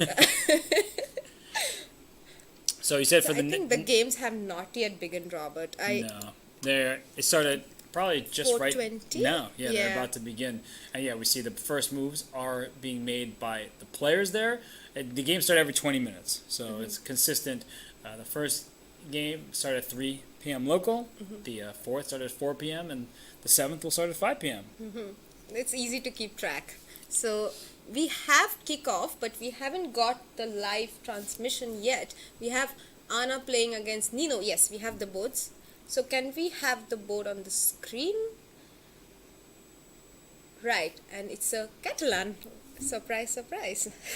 You say very sarcastically because these two played a very interesting Catalan earlier in the rapid event where I think Nino brought her knight out to c6 before the knight was on e5 and played some b6 line. But here the knight comes out to e5, stopping Black's easy development forward. And I think Nino kept doing this, right? She kept playing a4, knight c6, knight a5 against Wenjun and others.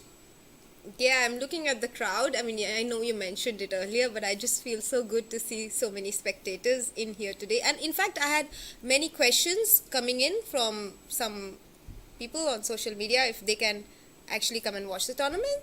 You actually can. I mean, it's being held in Bhasha Bhavan, and it's, as you can see on the screen, it's a big auditorium. So lots of seats here, and we would really love to have people come and watch the games. So c6 on the board. So how do we develop here? Knight c3, and we don't want to play b3, right? Probably not just Because- because it invites a4. Yeah. So maybe knight c3 and bishop f4, just play usual chess, but knight f d7, an interesting decision. It's clever because when you take this on e5, normally the pawn attacks a knight, so it wastes a tempo, so to speak. Here, the knight goes away from f6, so that way when you capture, you don't necessarily have to spend a move. And look at this, the knight back. When you have more space, you keep more pieces on the board. These knights are fighting for the same squares. Yeah, but I thought you can take the pawn on c4. This was my problem, but I see what White wants to do. She wants to go knight to d2. and attack the pawn, and after b5 it will actually be hanging because you open the bishop's diagonal. And I think black should play knight b6 to meet this knight d2 move. It also opens up the queen to this d4 pawn. This is getting suddenly kind of tactical. It would look just very calm. And I tend to like these positions from black unless white very quickly grabs this pawn. And then I'm like, all right, I don't really have the play that I wanted. Yeah, but it's difficult to save it after queen e2. So maybe black goes for c5, the typical break in Catalan. So of course we didn't win the pawn on c4 because pawn takes, and knight c4. But we got the break, and now our bishop will not be as bad as it would have been otherwise. Yeah, there was actually another option there, e5 instead of c5, which was very interesting to get this bishop out to better squares in the diagonal. But instead, c5, this is principal chess. We also want to look at Irina's game, right? Absolutely. She's playing against Vantika, so we are going to come back to this game for sure. But let's give Irina and Vantika our attention, and we will definitely look at this game in a bit. But Irina and Vantika, they have, this opening, Fabiano played it against Wojtaszek, where he gave up his dark squared bishop for a knight on c3. Yeah. This is a famous game, and black, according to the engines, is perfectly okay. This goes against every rule that early chess players learned. Every single rule. Exactly. I mean, even if you saw the Fabi game, why would you want to repeat it? You probably wouldn't, but it looks like if these clocks are correct, I'm not sure if they are. Arena down to 16 seconds? There's no way that's possible. Yeah, probably there's some error, but we will stick to this game, so we'll find out because the clocks will get corrected. Knight to e5. Maybe it was a shock for Irina that black took on c3 and rook e2 is impossible. I'm sure she played bishop to e2, not rook e2. Aha, okay, the knight went to c5, not e5. So some of these moves are not on the right squares, but we have seen the knight go to c5, not to e5. The other knight can join the party later via e5, but then the bishop will slide back to e2.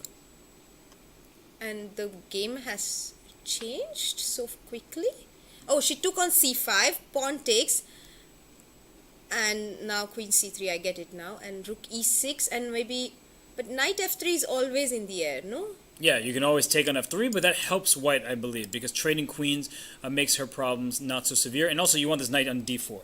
I would rather keep your pawn structure and your bishop. This is a bad bishop. It's staring into your own pieces, so I'd rather get my knight to d4 than I'm strategically pretty much winning. Play rook e8, and then knight c6, knight d4. That's a great point, actually, because you would be tempted to take the bishop and spoil white's pawn structure, but instead, the knight is so powerful, and it has even more powerful squares to get to, the d4 square. So rook a8, Vantika doing everything right with knight c6 and knight d4 coming in. And I feel like, based on how quickly Irina is playing, she really does only have seconds on the clock. So she's can't really do anything active, and every move for Vantika gaining a little bit space, we could even see more pawn pushes. Yeah, I am shocked that she has only 3 seconds left, and gaining only 2 seconds per move.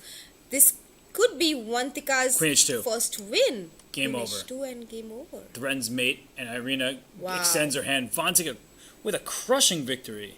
Yeah, absolutely. I mean, she must be so relieved. I mean, she has, how many, 1.5 minutes after the game ended and did everything right. It's one of those games where you did everything right, Robert. I mean, she must be very happy. Bishop c3 is an unusual move to play, but she believed in herself and believed that she deserved to win, and she got it. And we keep talking about the time management. This was, unfortunately for Irina, not a good game by her. The time management was not there. But let's go back to Anna against Nino, right? That's the game we were looking at, or should we look elsewhere? I do want to have a look at Savita's game against Divya, because Savita has a piece, but Divya has so many pawns instead. There is a queen d4 on the move, a queen at 6. How many pawns does black have? 4 pawns for the bishop. I don't think I would take that pawn necessarily. I know that would make it 3 pawns for the bishop, but it would make the king more open. Queen takes a5, c7 is loose, and the reason why we're picking these pawns, and okay, queen takes c7 just looks crushing, is that the b file where the white king is stays closed, and this bishop can always drop back. Oh, queen b4. She doesn't take... She wants the cheapo. Yeah, but now we don't win either of the pawns. A bit of a strange decision, right? Yeah. The c7 pawn could have been captured. Now black's pawns, don't count those out. What if you start throwing them all up the board? Yeah, maybe queen b4 was a huge error, because f5, king is out of that pin, rook e1 on the board. Did she play queen c5? No, I No. think Queen f6 and now queen b7? Queen b7 Finally? is definitely possible. Maybe there is Yes, queen b6 check. I'm not sure Queen if b6. black is surviving that, but if we trade queens over here and then all three of these pawns start going, it's anybody's game. Yeah, this is just so hard to assess. And queen b2, rook f6, rook e6 was possible, but then queen d1 was the problem. So she plays a4 and f4, rook e6. Oh, this is now in Savita's favor because nothing can move. Queen e5, queen f8, queen c7. No, this is just great play from Savita. Rook e7 check, cuts the queen off from the rook, and that wins her the rook on f6. Oh, she trades instead, and now What? it's really anybody's game. White should be better, but with an open king and this pass pawn f3, things can go wrong. This could really be anybody's game with such less time. G4, G5, G3 coming in. Oh. Uh-oh, this is looking dangerous here. Here goes the a pawn, but here goes the g pawn. And a6 will be met with G3. G3. Okay, so but queen a4 check, and you could pick up this pass pawn. Queen b4. It must be a4. No, she wants maybe if a6, queen a5 check, picking up the bishop. Is that what she's going for? Okay, she grabbed a pawn Okay, clearly. we are not getting the live transmission. It will come in, but first, I mean, the players... Oh, and you see that? The dragging of the piece. It confuses the DGT boards. But, yeah, the players are moving very quickly. Hopefully, the board catches up to them. But, yeah, they're just going now. Yeah, it's... Do you think we should go to Anna's game because there and come back to this one because we are not getting the live? Even if we're not getting the moves, I think that, maybe we can just focus on the players. They're just clearly playing speed chess, and I have no idea who's better because the board won't tell us. Maybe we can have a closer look at the player camps. Oh, Divya won the game. Or was it a draw? Because it looked like she was moving her queen back and forth, but it's possible Divya, in fact, won. We will update this board as soon as we can, but I guess, we could go elsewhere if you... Yeah, it was a draw, Robert. You're right. Yes. Yeah. And Humpy beat Harika. I can't believe we didn't even look at that game once, but Humpy wins against Harika. Oh, this is crucial. We must have a look at this game, but Anna Ushanina is still playing Nino, but they agreed to a draw, right? Yeah, right. that's not still playing, unless, they're just moving their kings around. Yes. Officially, it is a draw. So, Wenjun loses to Paulina, and Humpy beats Harika. So, actually, the games at the top of the standings we didn't even get to look at, but those were some big results. Yeah, absolutely. Let's go have a look at how Humpy beat Harika because this is so crucial for the standings. Humpy moves to 3.5 points out of 5. Yes, and Harika is still at 3.5 points. So, Humpy's actually tied for first place now with these last two wins. Yeah, d4, g6, and I have a feeling that Harika has played this exact... Yeah, okay, now it's a King's Indian, so bishop g7, short castle, knight to c3 and d6. Knight f3, knight b7, and short castle e5. It's all theory at this point, and h3 is this very quiet system. Finally, white pushes the pawn to e4. This pawn is defended enough times. The bishop has opened up to its e4 square and rook e1. So all of this has been played many, many, many times, and I feel like white just has a bit more space. I am preferential for the white pieces. But I always like playing the King's Indian with black, so there are always so many ideas. Now a5 is normal. I guess she did do that because you want to prevent white from playing b4. So a5 and king h2, c6. Again, you want to get d5 if possible, or b5 is not possible really. So d5 is the break. Bishop f4 and bishop to f8. Right, because d6 was hanging, and maybe knight h5 next. Yes, to kick the bishop away. d5 just has too much cover from white's pieces, 4 of them staring at that square. So we do see the knight go back to c2. That make that 5 pieces aiming at d5, and also the d6 pawn is loose. And, okay, have to push the h pawn now. No knight h5 anymore. Yeah, I think queen d2 was a nice move, forcing h5, and now rook d1. d6 is attacked. Maybe queen b6 is the only move here, because bishop d6, but then you still have bishop takes c5 after rook d8. But I think black would have been very happy to get the bishop pair here. Rook d8, bishop takes c5. And take with the bishop. Take with the bishop, exactly. And f2 would fall, but I think what Harika was really worried about is just pawn push to e5, defending the bishop this way. And if you take and give me a passed pawn, I think Humpy would have been very happy. So we did see move h4 played instead, creating chaos on the king side, and then a4, both sides of the board. And okay, the reason why d6 isn't hanging so quickly is c4 is loose. This is a really messy affair. Very messy, and let's see how it continued. Knight to c5, of course, and pawn takes, and bishop takes on d6 is possible now, right? Possible and played, yeah. She just takes this pawn, and after the trade of pieces, queen a5. This pawn on c6 was hanging, this knight on c5 was hanging, and this knight on f6 is also loose. So it's not easy for black to start stealing pawns, and that apparently was a mistake.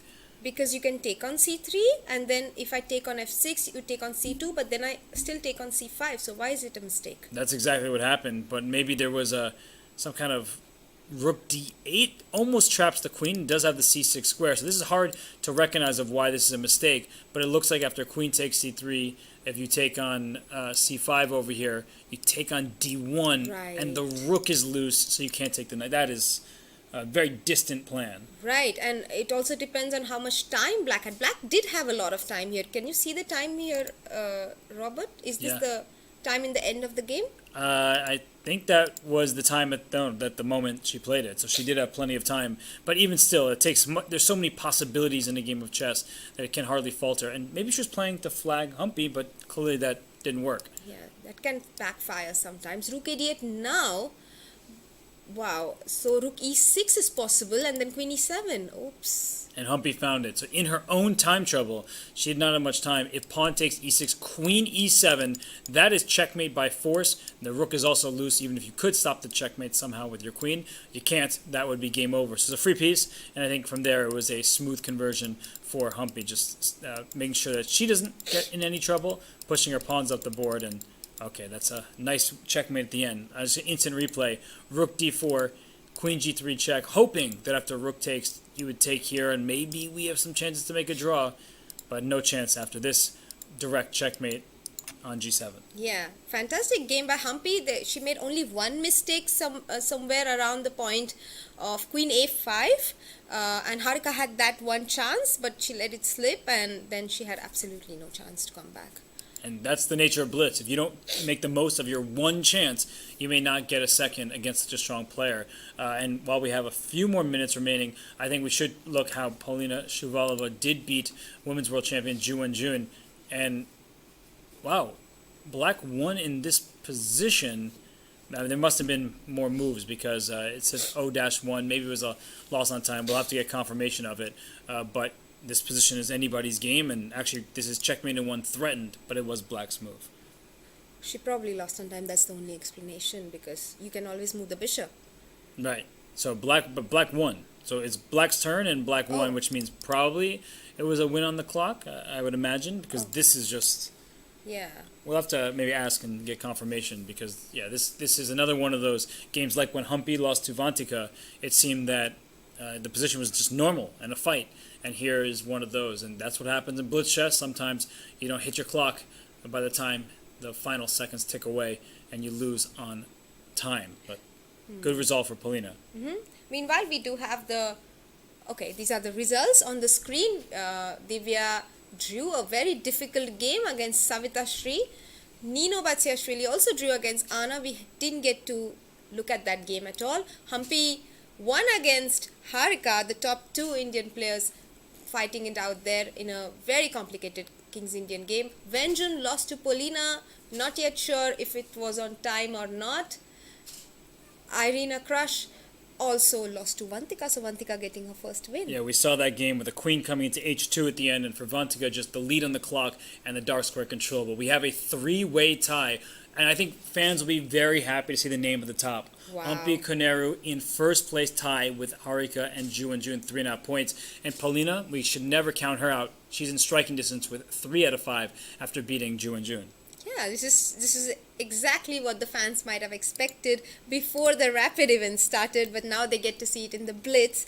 It's definitely good news. We also have another good news, Robert. We have the poll results out, and the chat thinks that 50% of the chat thinks that Wenjun is going to win the tournament.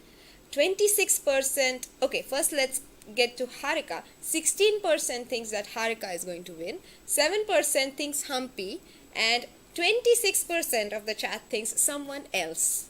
That is a high number for somebody else, because I Yes. think the three of them have, and with Paulina, I would say they have great chances, but I wouldn't give 26% to Paulina just based on the standings thus far and the level that we've seen from the top three. But it's good to know that the fans, they're spreading the love and support. Absolutely, to someone else. And who do you think, Robert, will be the winner? If I can get your predictions. It's 5 rounds in. I mean, look at this match we're about to see: Harika versus Wenjun.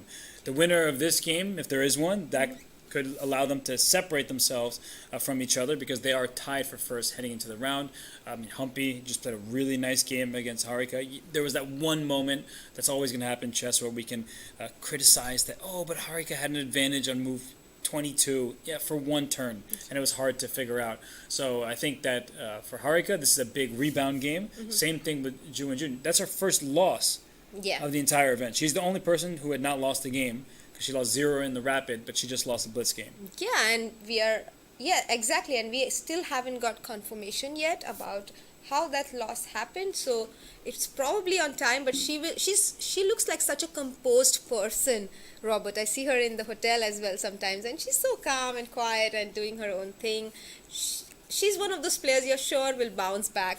And in fact, Hari told me that even in the match where he was seconding her, he said that she in fact got stronger in the second half and became even more confident. So they felt more confident to give her options rather than make her stick to one line. Yeah, well, she did clearly get stronger in the second half because she was trailing in the match and then ended up winning it. But we see this game between Harika and Wenjun, they're off, and in true Harika style, starting with knight f3, and we're getting this lovely little semi-tirage. Semi-Tarash, definitely Wenjun's favorite opening. So we actually saw this exact position in the rapid as well. But okay, queen d8, king takes, pawn takes, and knight g5, bishop e6. Is this called the Dubov line? I don't know what it's called, but I know that Humpy just played this against Wenjun in their game in the Blitz. So we saw the bishop come out. So they're repeating the line. Right, and knight c6, long castle, king e8 was played, king e7 was played, and then the black king went to f7. Okay, king e8 makes more sense because knight e4 was hanging.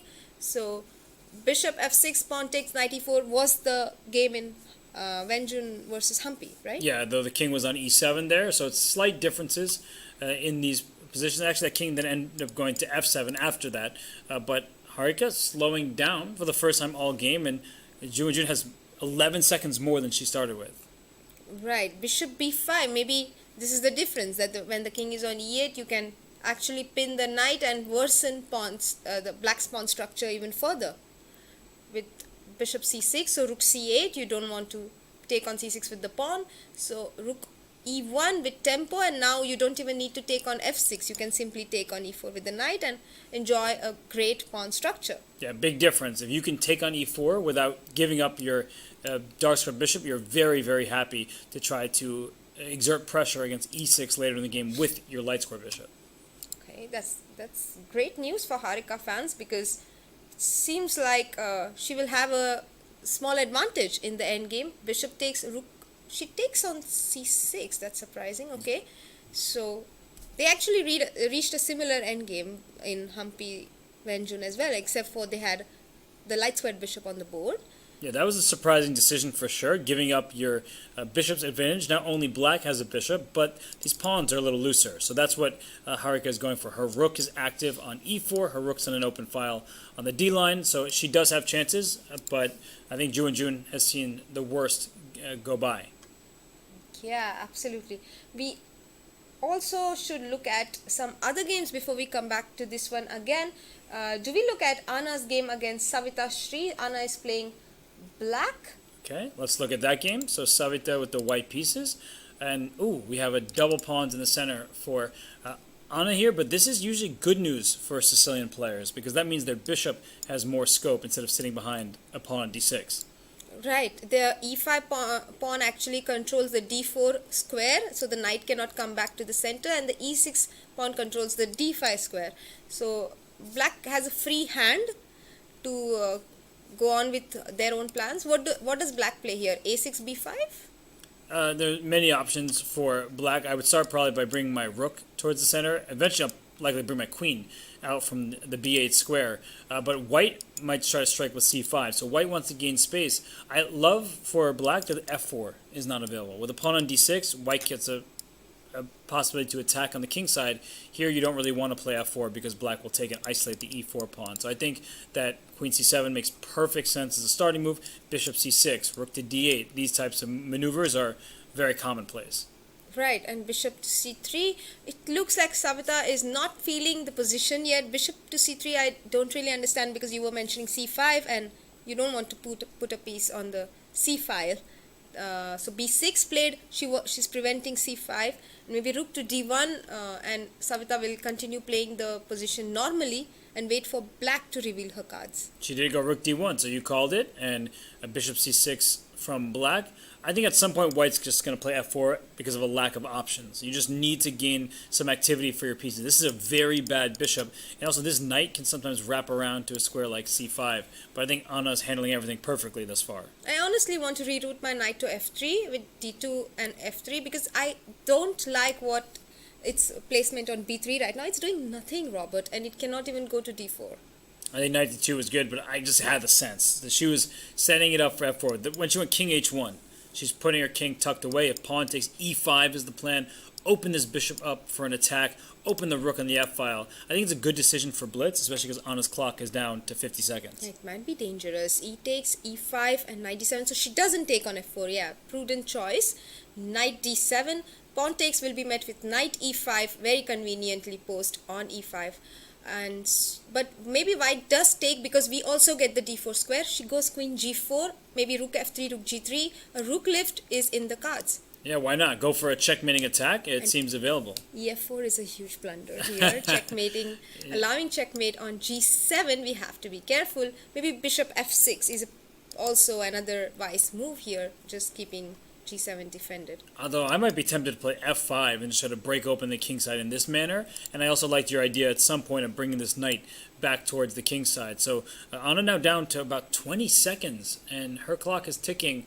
Not an easy position to figure out.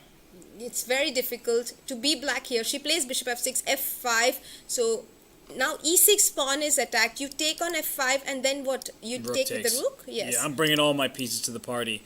So king h8, a very smart move there. And I feel like black has really controlled all the key squares, all the potential attacking points, but you have to watch out. You can never take your eye off of rook takes f6, for example. Right. Rook f6 is a very typical exchange sacrifice in these kind of positions, but the problem for white is all her pieces are on the queen side. She needs to bring them over to the king side. Maybe bishop c2 is a good move to start with because it will be hanging on the d file, and then you bring the knight over to the king side with d2 to f3. Or even c1, e2, g3, h5. So you called it bishop c2, but the problem with the bishop not on d3 is c4 is loose. Great recognition from Anna. I mean, all of Anna's moves have made perfect sense thus far. She's protected everything, and now the question is knight d2. She goes queen e2, so she's going back towards the queen side with her queen, and then eventually her knight can reroute to the king side, but she'll have to do that.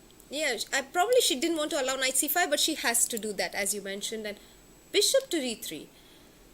Why does she want to keep the knight on b3? But now it's even more difficult because knight d2 will allow knight c5 with the tempo. But I'm sacrificing. I think it's very scary for black to play knight c5. No matter, I would not have been able to refrain from rook takes f6. Right. Maybe white has rook takes f6 even now. Right now. Oh, especially now because the bishop is loose.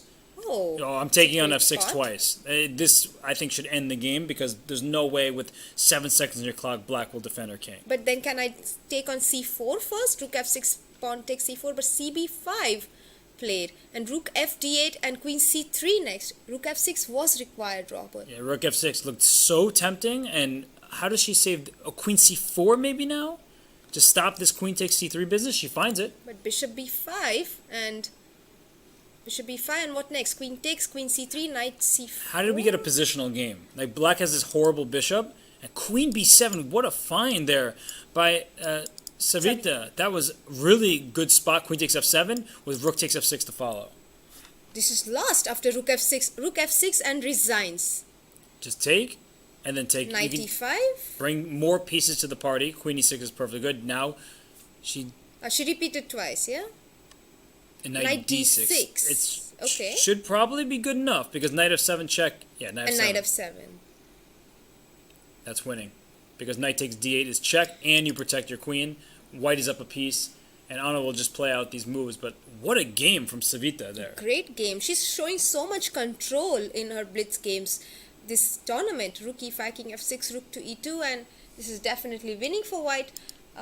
Do we go on another game, Robert, or do we stick to this one? Harika beat Wenjun, so Savita did just get the victory. Let's go to see what's happening with the other remaining in game. fact, all the games are over. As soon as we asked, yeah. And Divya beat Vantika in a very nice, the end position is picturesque.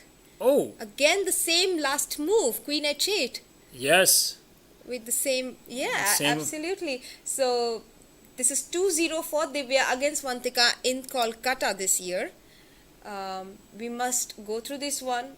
Do you think we should go through this one, Robert? And maybe we have the results on the screen and then we have a look at all the games. Sure, let's go over the results of all 5 games because they all came in at once.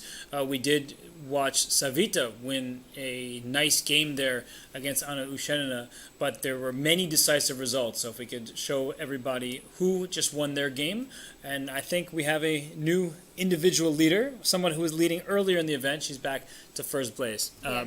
Okay. Dronawali Harika won against Wenjun.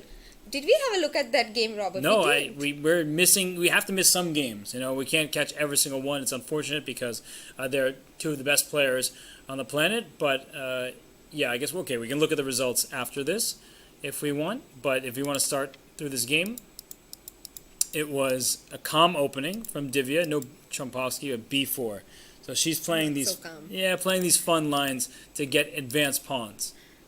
Right, and see, you must be approving her openings. No, she's playing a new opening in every game. Yeah, it's great to see. And she's playing adventurous chess, and she seems to know her lines quite well. So she's going for development, and she can play c4 at any moment, and there's a big change. So the pawn takes away from the queen side, so later c4 will be good. And what do you make of this position, Somya, where white has the better pawn structure, but black has some open lines? Yeah, I don't like the bishop being stuck on g7. I want to play e5, but then c4 and d5 is white's next moves. Sorry. Also, the rook on f8 is hanging, as you pointed out. So maybe it's just more convenient to be white here. Yeah, it seems that way. And c4, d5 is a good idea, especially if the rook goes to e8, because then you get to exploit a pin on the a4 to e8 diagonal. So we see she takes on c6 because if the queen takes e7 is loose. That is a very good find by her. Normally we like to keep our bishops, but if it ruins black's pawn structure, you get a free hand on the queen side. This was really nice transition play from Divya. And c3, not c4, because you want to put your queen on c4 and attack c6. Maybe go c5 with your queen later and put your knight on c4 next. So this is a clear-cut plan for white. Let's see what black does. Rook takes, and rook b8. So maybe we can simply take and then play bishop e7, but then we allow queen to b2. That's something so dangerous. We don't have an escape square yet. Right. And they allow the queen in. It's not worth the pawn. We keep saying how these strong players, they love to keep their opponent at bay. They don't want the material. And we saw that the knight did go to c4. That's why the pawn didn't go there. And it looks like... Bishop d6 was... I thought she blundered, but rook takes b1 and it's all okay. But this is even better. Yeah, this kind of position where she was able to actually keep her pawn and cling on to it. But this should be a draw with best play, but it's not always going to be best play when there's time trouble. And let's see how the game actually concluded because it's even material. And I think black lost a pawn somehow, and that's what ended up winning the game for white. Well, look at this king. Queen e5, and she probably... This is where she got very worried at this stage because you never know, is the queen trade just winning for white or can black survive? But here, f5, allowing this pawn to drop. King g3, maybe queen d5 was also not... Maybe there are no good moves here. Queen c2? Queen C2 might be the only move. Yeah, Queen C2 looks like it should be sufficient to hold everything together. And Queen D5 is one of these moves. I'm sure it's going to say even, because once the king goes here, there's this move F6. Right. But very hard to know that this is a draw in time trouble. So I completely understand the reaction, but unfortunately for Vantika, it's just now suddenly a losing position because of the pass pawn and, in the game, checkmate. Oops. That was brutal.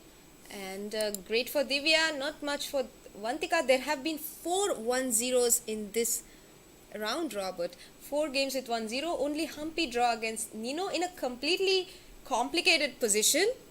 I think they repeated.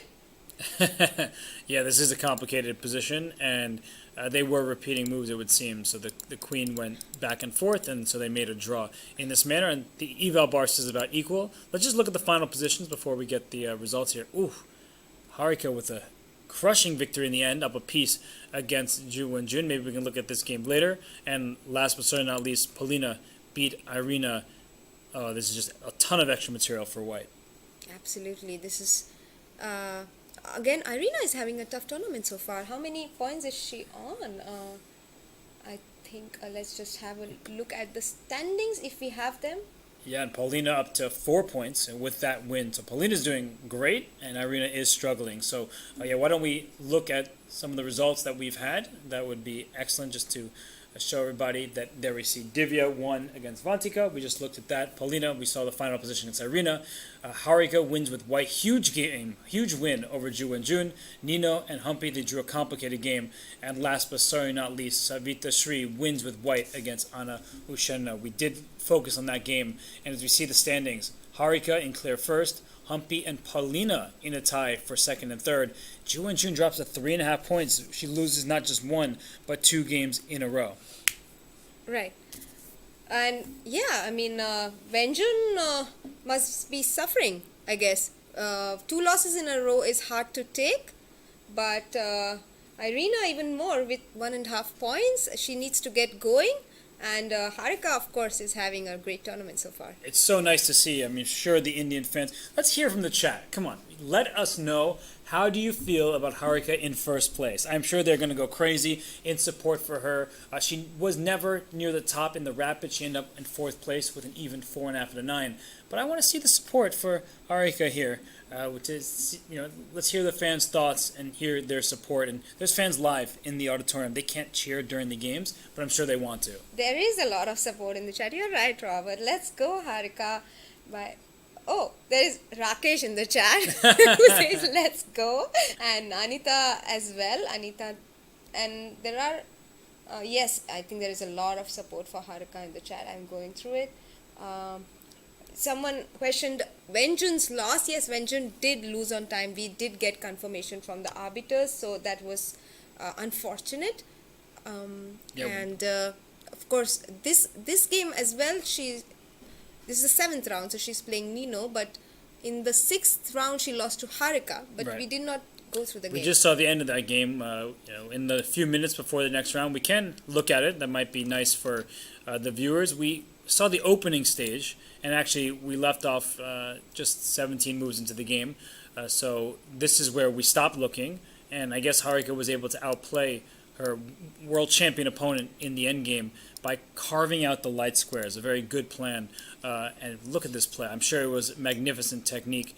The king comes up to c2 rather than going to the corner. The bishop slides back because this is the problem for black. You need to cover this square. The king couldn't do it because the rook would have joined the attack.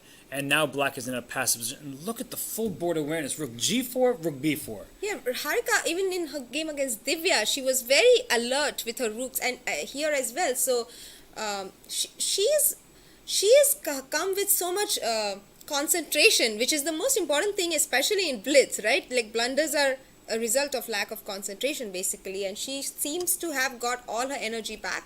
Rook b4, how do we defend this? You can't, because if you play a pawn push to b5, I play a4, I break it open. If you play rook c7, I play king b3 with this knight fork next, and you're in big trouble. So what happened in the game was rook to b8, and watch this, rook h4.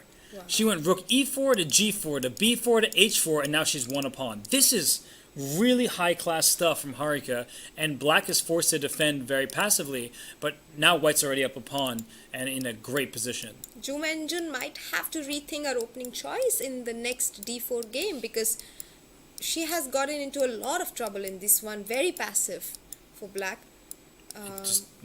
How do you... Yeah, I think...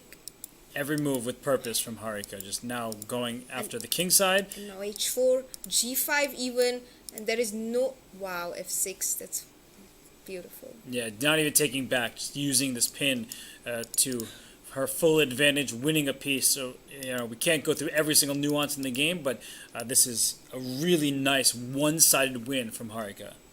Absolutely, she deserves it. Great game for her. Huge confidence booster to beat the current world champion and the top seed of the event. So Harika moves to 4.5 points. Humpy and Shuvalova following closely with 4.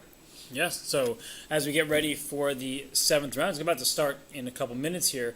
We do have some fun matchups for everybody, right? We have Humpy taking on Savita. That will be a lot of fun for the Indian fans. We have Wenjun taking on Nino Batsiashvili. Nino always combative, no matter her score.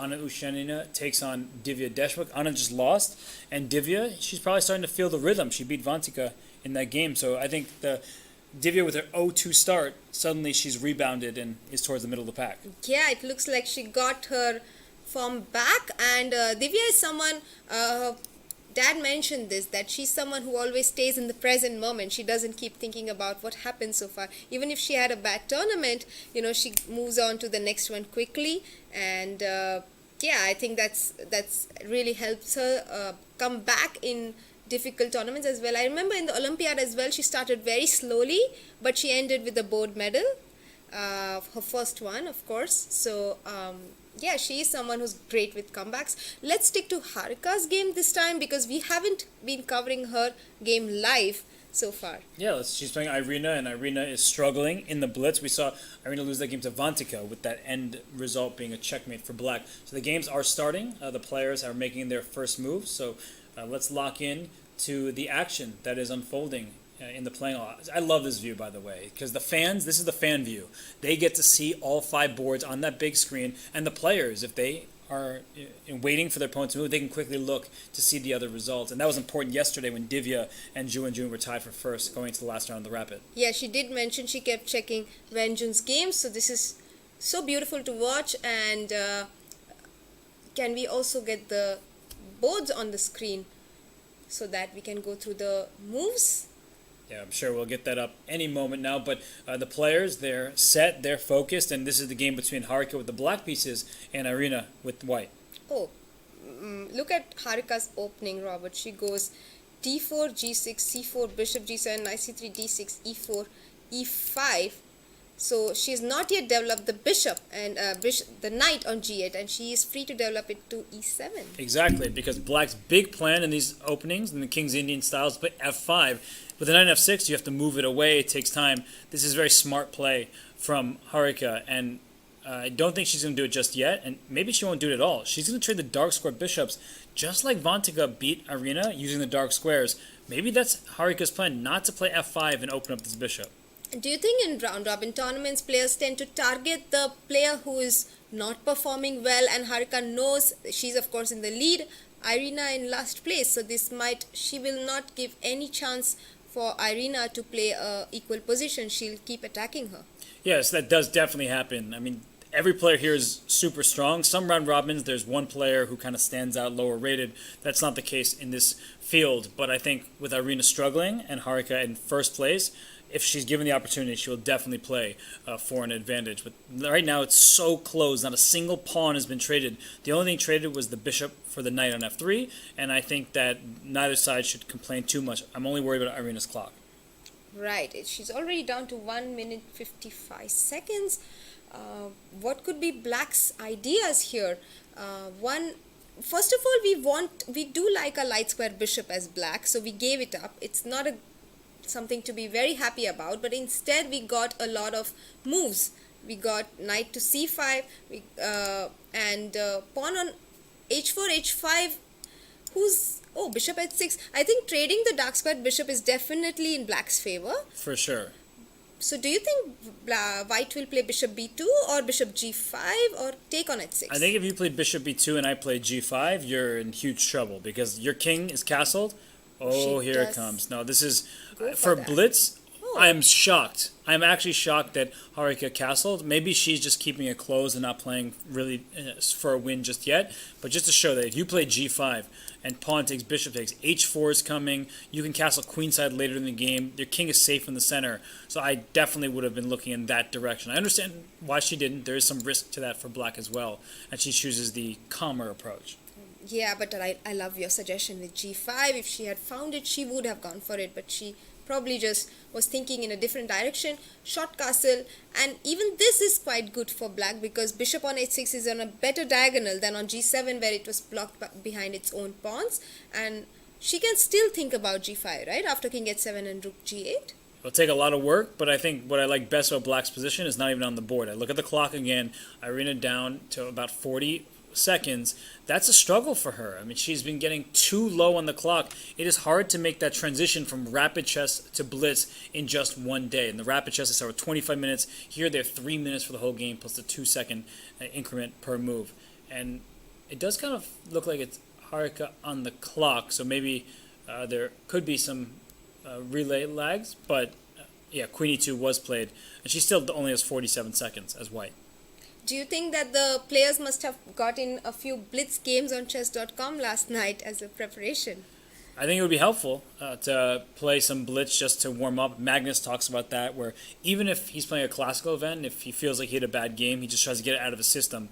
But this position is extremely closed right now, and I think that favors the knights, at least in theory. Right. And do we have time to look at another game, Robert, before we come back to this one? Maybe Paulina's game? Sure. You really want to check that? Yeah, let's look at Paulina's game. She is in a tie for second place. This game that we were just looking at was a bit more closed. And now we see an open board where, unfortunately for Vantika, if I'm counting correctly, she's down a pawn as white. And her last move was rook c1, so she's going for an attack against the queen. I would be moving this queen out of there really quickly. I think you had to Knight g6. She doesn't move the queen, Robert. But knight d5, knight f4 is the point. Rooks, knight c7, knight h5, and knight a6. But the knight is trapped on a6. Wow, really smart move, especially in blitz chess. And Paulina had much more time in rapid. She continues to have more time in blitz. I don't think that you can easily play this decision with that knight, as you said, getting trapped over there on a6. Yeah, it's difficult. I mean, it's not yet hanging because rook a8 was impossible. She played it. Oh, she does go for it. So we will see this line happening over the board. So knight f4, definitely. Knight c7 and knight h5, knight e6. The problem is we don't have rook a8 because a bishop on g2 controls the a8 square. Right. But the knight still doesn't have a future. And I think that's the key, is that even though the material will have evened up, that knight is stuck over there. And you're always worried about it when you only have less than 10 seconds on the clock. So I see this position. I would be worried for white, but Paulina has decided to think. And finally, she takes an f4. We will see a series of forced trades. Right, knight a6 on the board. And rook c1 is not a good idea. She does go for it. I thought it's not a great idea because it gives up the c file.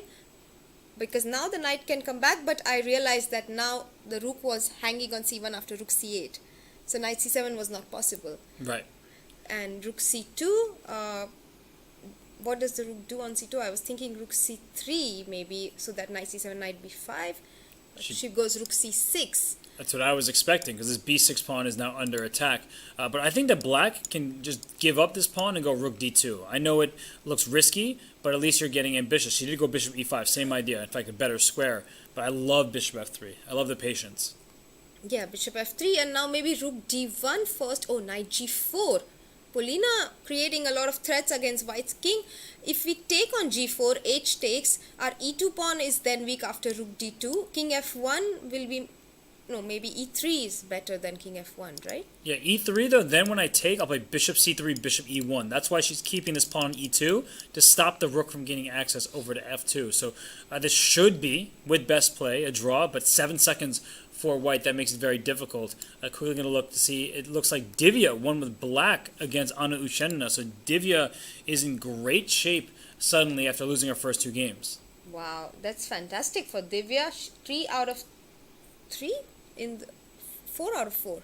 No, she drew some games. Yeah, I think she's 3 out of 3. And then Harika won against Irina, that game, Robert, which we were looking at. She won? Yes, she did. We must have a look at how it ended. Maybe on time? Or maybe on time. Or maybe there more moves are going to come in. But let's go around some more. We'll come back to see the final position. Who else is... No, maybe there was an error because I saw there was a result, but now there isn't. So got it. Rook A3 and King G2, Rook B7. What do you think, Robert? Rook A2 is possible, right? It depends on whose F pawn gets in more trouble, because white wants to get a queen up here and black wants to take and get the queen in as well. So Rook A2, Queen C4 looks like the only way. Whoa. And Rook C3 has been played. No. There's this. You see, the. Wait, what? This is not possible. Rook B6 and it wasn't. No. There's no way. But okay, we're gonna cat. Okay, they broke in the DGT board because sometimes when they drag pieces on squares, they get stuck. So something wild is happening. We're just gonna have to watch. It looks like the game is ended. I think Harika won because Irina resigned. Yeah, it looked like Harika did win. We will hopefully get confirmation on what in the world happened in this game. We'll come back to it. But let's look at some other games. If they're still going. Is Humpy still playing? Humpy's still playing? Yes, she's playing against Savita. Oh, but she's in big trouble. So Savita, that's checkmate in 1. Oh my god. And knight d3 rook f1. That's mate. Savita beats Humpy with the black pieces. That's checkmate on board. What a shocker. This is a brilliant result for Savita. I mean, the youngest player in the tournament checkmates Konero Humpy. Huge win for Savita, an unfortunate loss for Humpy. We'll come back to see how that happened. But let's see Vantika against Paulina. Paulina had a great position earlier. Vantika took that pawn on d5, if we remember. And now it's Vantika up a pawn.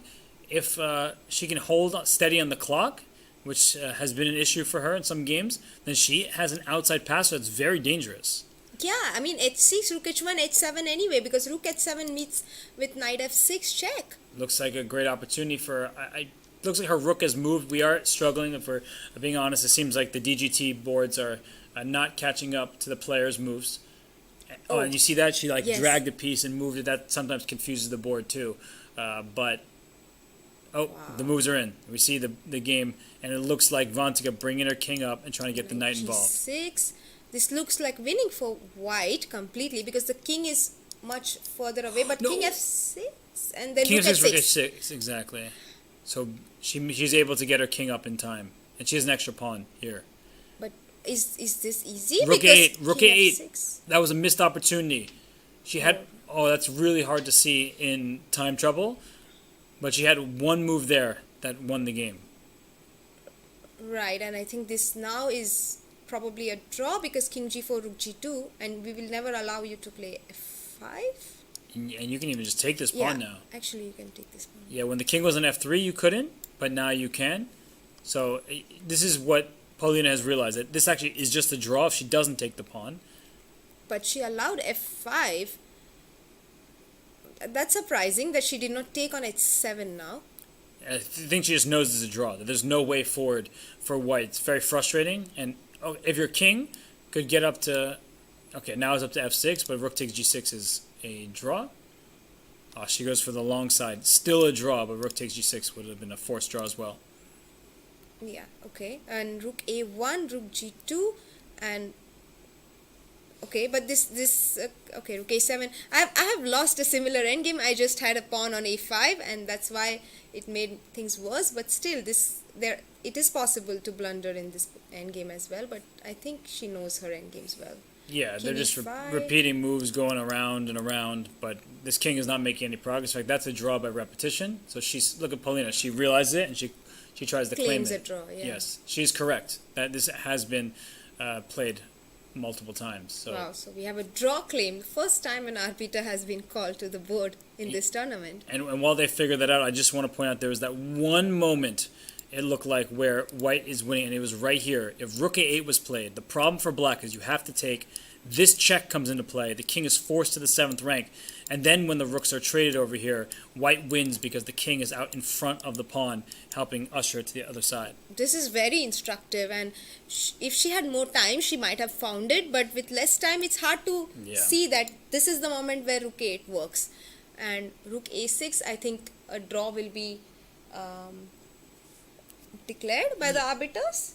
And we have had 3 results. Yes, a draw has been declared. So Vantika drew against Shuvalova. Harika drew against Irina. Yeah, that It was a draw, not a loss for Irina. the board seemingly got stuck. I will try to see what actually happened, but maybe they were just repeating moves back and forth in a position like this. White can't budge. And then it looks like Wenjun, she beat Nino Batsiashvili. So, look, speaking of winning king and pawn in games, that was the final position. Oh, nice. Good for Wenjun. I mean, she had 2 losses in a row and got a win in her pet end games. Divya, of course, beat Anna Ushenina and is on a roll. Yeah, Divya is storming back, trying to compete for another title here in Calcutta. That would be, I mean, almost too much now. She was already crying after winning the Rapid, but if she wins the Blitz as well, I think that she would just maybe, I don't even know what, but she would not be able to believe that. We should ask this question to our chat before we take a break. Do you guys think Divya Deshmukh will win the Blitz tournament as well? Let us know. And maybe we'll see you, yes, definitely in a few minutes, because how many rounds are there? Only 7 rounds are over, Robert. We have 2 more games. 2 more games today. These were the results. Divya, as Somi mentioned, won with black. She's on a roll. Savita with maybe one of the big wins of her career. It's in Blitz chess, but still it counts as over India #1, Humpy Wenjun wins with white against Nino Batsiashvili. And then 2 draws between Irina Krush and Harika Dronavali and Vantika Agrawal and Paulina Shuvalova, which we did just witness. So that leaves us with 1 leader, Harika, still in first, but Paulina and Wenjun in second. And then look behind Humpy. Savita Shri and Divya Deshmukh, the youngsters, they're climbing the ranks. Absolutely, on 4 points. That's impressive. It could be anybody's tournament because so many rounds to go, but we will wait for the leader at the end of this day. We have 2 more rounds to go. We'll be back soon in a few minutes. Do stay with us and let us know in the poll.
We are 7 rounds in here at the Tata Steel Chess India Women's Blitz Tournament. We have one leader, and that is Harika Dronavale. So great to see her back in form after a mediocre, by her standards, a rapid tournament. Absolutely. But there's a bunch of trailers who are close behind her, and not only are there 2 more games today, there are 9 more tomorrow. Yeah, it's too many games, Robert, still to go, but it's important to be in form because there are how many?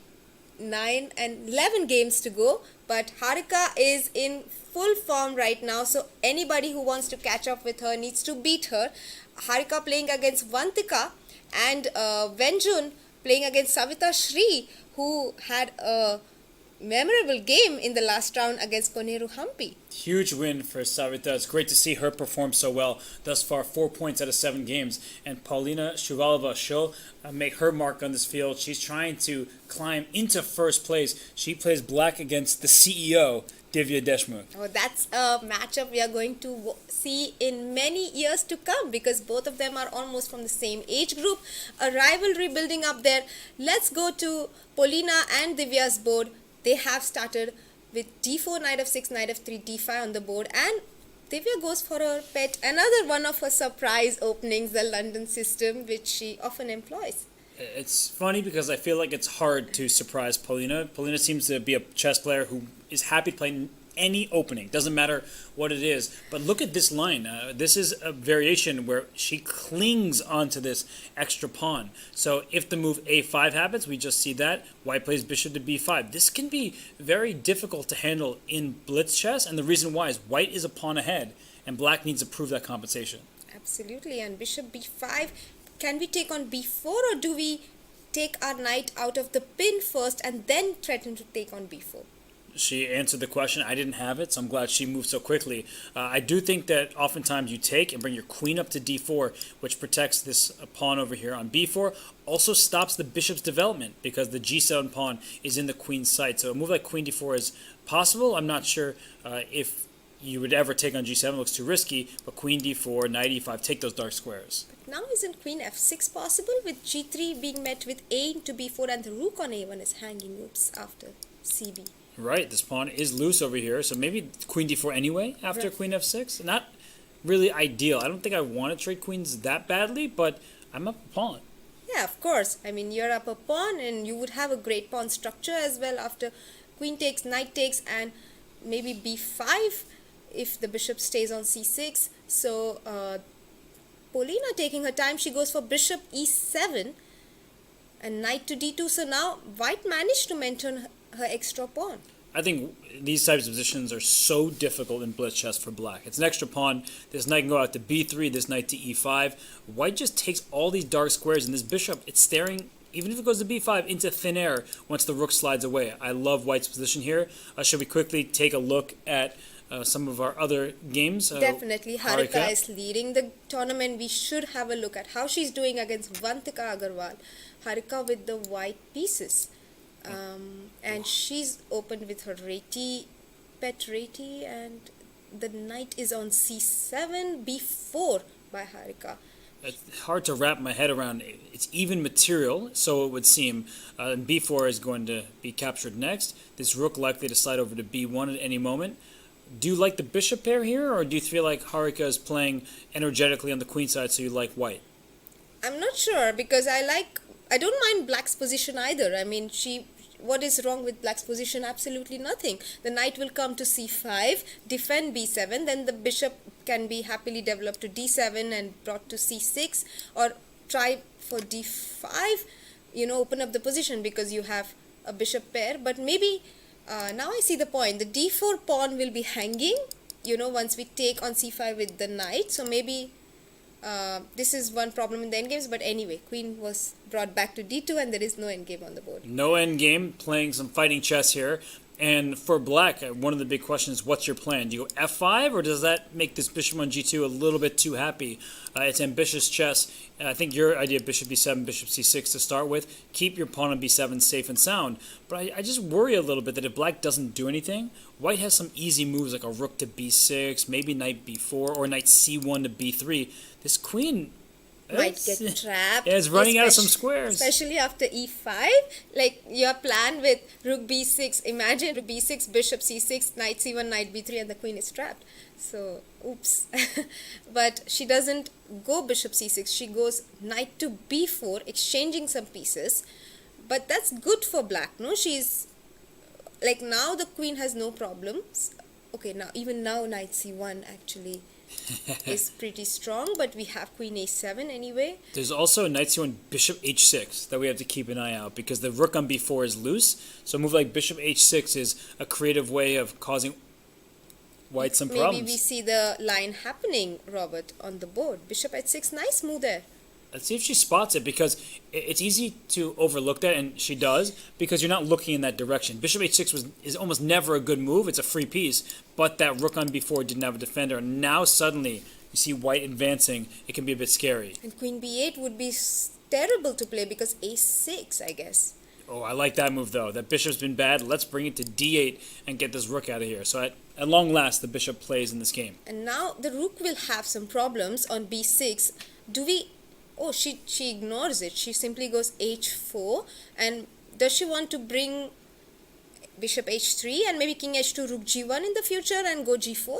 Yes, especially if this bishop is going over here. Sure, the rook has to step back first, but all of black's pieces will be focused on the queen side. g4 is a worthy consideration. I feel like Vantika's playing an amazing game. I just have this preference of the position being closed. I want to have the knight. I want to have the opportunity to open the board, and king g7. She's waiting for you to play g4. So I think every move that Vantika has played has been excellent. Yeah, she's understanding the position very well. The only problem is her queen is completely out of play and she brings it back. She comes queen b8, queen to c7. Now it's at least much better than what it was earlier, and you can even bring it to e7 just in case. And play g5. We talked about g4 for white. Why not g5 for black? There's a rook that can come to h8. I really love the way that this has been handled. Queen e7 also threatens bishop takes a5. That pawn is loose over here, and black seems to have a lot of time, at least on the board, even if not so much on the clock. Does Harika feel very uncomfortable right now? Because she's been playing rook b6, rook b4 multiple times. The knight is on b3. She doesn't want to move it because the a5 pawn is hanging. And so the rook and the knight are sort of stuck on the queen side. Not really many options for her. She can't move her pieces. And bishop c7. She doesn't rush to take on a5. She can play rook a7, rook a8. She can focus her pieces in their best squares. Look at it. She's optimizing everything. Oh, I'm actually surprised. I thought black is going to play on the king side with rook g8 and king h7 and g5, but now suddenly the action has shifted to the queen side. That rook is trapped, and that gives black all of this time because b7 is protected. I think part of the reason she's not playing on the king side is this bishop is a very bad piece. It's behind a wall of pawns. Let's not open anything for it. No squares. So rook f to a8 is what I expect. But do we have any news on what's happening in some of the other games? Like we were looking at Divya against Polina. Yeah, let's go to Divya playing against Polina. We will come back to this one. Okay. Let's see how Divya is doing against Polina. So, whoa, there's a king on g3. Looks very adventurous from white. Very, very creative and adventurous. Pawn to g5. Polina under a lot of pressure right now. Queen f5, knight d4 the queen's traps the queen, queen e4, and queen d2. But there's rook takes a3 check in some of these positions. And king. Wait, can I just take your queen and take your bishop? Oh, That's what Paulina forgot. Yes. Yeah, you see her shaking her head. We were also looking for a queen trap. Paulina realized her queen wasn't trapped, but she forgot her bishop was hanging. Right, and white is a piece up, and white one. Wow, let's just instant replay that very quickly. The queen was almost trapped on f5. The only square out was e4. But we thought, let's move the queen away somewhere. But unfortunately, there, rook takes a3 happens with a check. Maybe still good for white, you're right. But she found the simpler plan. Just trade queens and win a bishop. And that was that. A nice win for Divya Deshmukh. Very, very crucial there. Of course, we will see them meet each other many times over the board over the years. Queen c1 by Harika. And this now looks completely equal, right? Or you like the position for black because she's, of course, a pawn up and the b pawn might be a big passer. Yeah, not easy to push it all the way because the king will be exposed and there's a check on a7, for example, and this e5 pawn will be loose. Like queen d7, already queen c5 feels very annoying. Queen e6, bishop h3 type of ideas. I don't think that black can easily keep everything together, and there's no way this pawn is pushing anytime soon. Right. Actually, black also needs to be more careful about her own king. I mean, we saw in the previous game against Divya how the king got checkmated, and yeah, it's not at all easy to convert this as black king h6 once again. She has to be careful about the checkmate on h8. The queen needs to, like bishop e6 for example, but okay, king g7, queen a7, king h6, and maybe they're repeating. Yeah, it makes perfect sense, and the draw has been agreed. And Vantika played an exceptional game. She didn't win it, and I think as she continues to improve, she'll be able to secure points in those advantageous positions. But I like the way she played, and I think that leaves us with just one game remaining, and it's between Savita and Wenjun. And if my eyes are not deceiving me, okay, this is the wrong pawn for black, but white can't get to this c4 pawn. Yeah, I'm just trying to understand how is black going to win this, because only black can win this. White can't.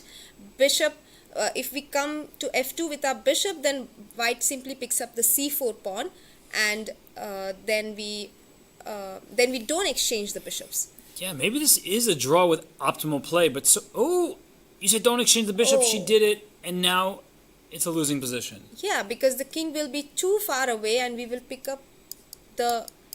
Oh, it will be a stalemate trick, and g4 will be forced in the end game. I see that. There's that too. Yeah, it's that simple.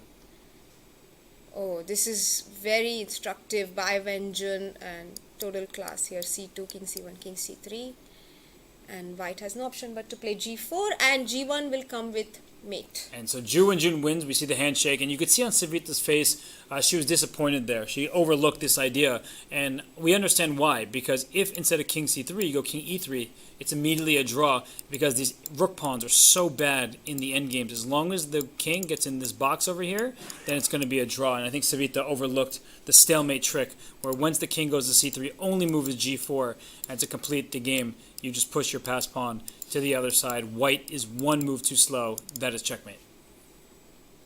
It's very impressive by Wenjun. She's winning all her games in endgames. Have you observed that, Robert? I mean, it's very, very impressive. And can we go back a little bit in that moment if this was a draw or not? It seems like it should have been a draw, but at this moment over here, when the pawns, I think h4 was a really, really big mistake from white, because there was no need to rush this decision on this flank. And I guess she was afraid that king g2 would happen, and she would have to do that anyway. But distracting the bishop is really important, because king g2, I think you can play g5, as if the bishop takes what's a free pawn, now we get this pawn, and the h pawn will not win black the game. But this was tough, and in Blitz, obviously h4 is such a natural move, you want to play it. So yeah, tough game for Savita. On the other hand, great win for Wenjun. You know who lost? Humpy lost to Anna Oshanina. Wow, I mean, Anna is such a strong player. She wins with the white pieces against Humpy has lost the last two games. Oh, yeah. And look at the final. It's just checkmate. G6, queen h7 is checkmate on the board. So this was a really just nasty finish here for Anna Oshanina. Yeah, I mean, incredible win for Anna, but tough for Humpy to lose 2 games in a row, ending in checkmate. This is very tough to take, and the good part is only one more game remains in today for her to play. And whom does she play in the last round, Robert? I think she plays Divya. Same pairings as the Rapid. So we see the results from the 8th round of the Blitz. Divya Deshmukh wins again, this time with the white pieces against Polina Shuvalova. Harika drew that game against Vantika. Very well played. I want to give another shout out to Vantika for an excellent performance in that game. Irina wins the black against Nino. So Nino and Irina to this point have been struggling, but it seems like Irina had the upper hand.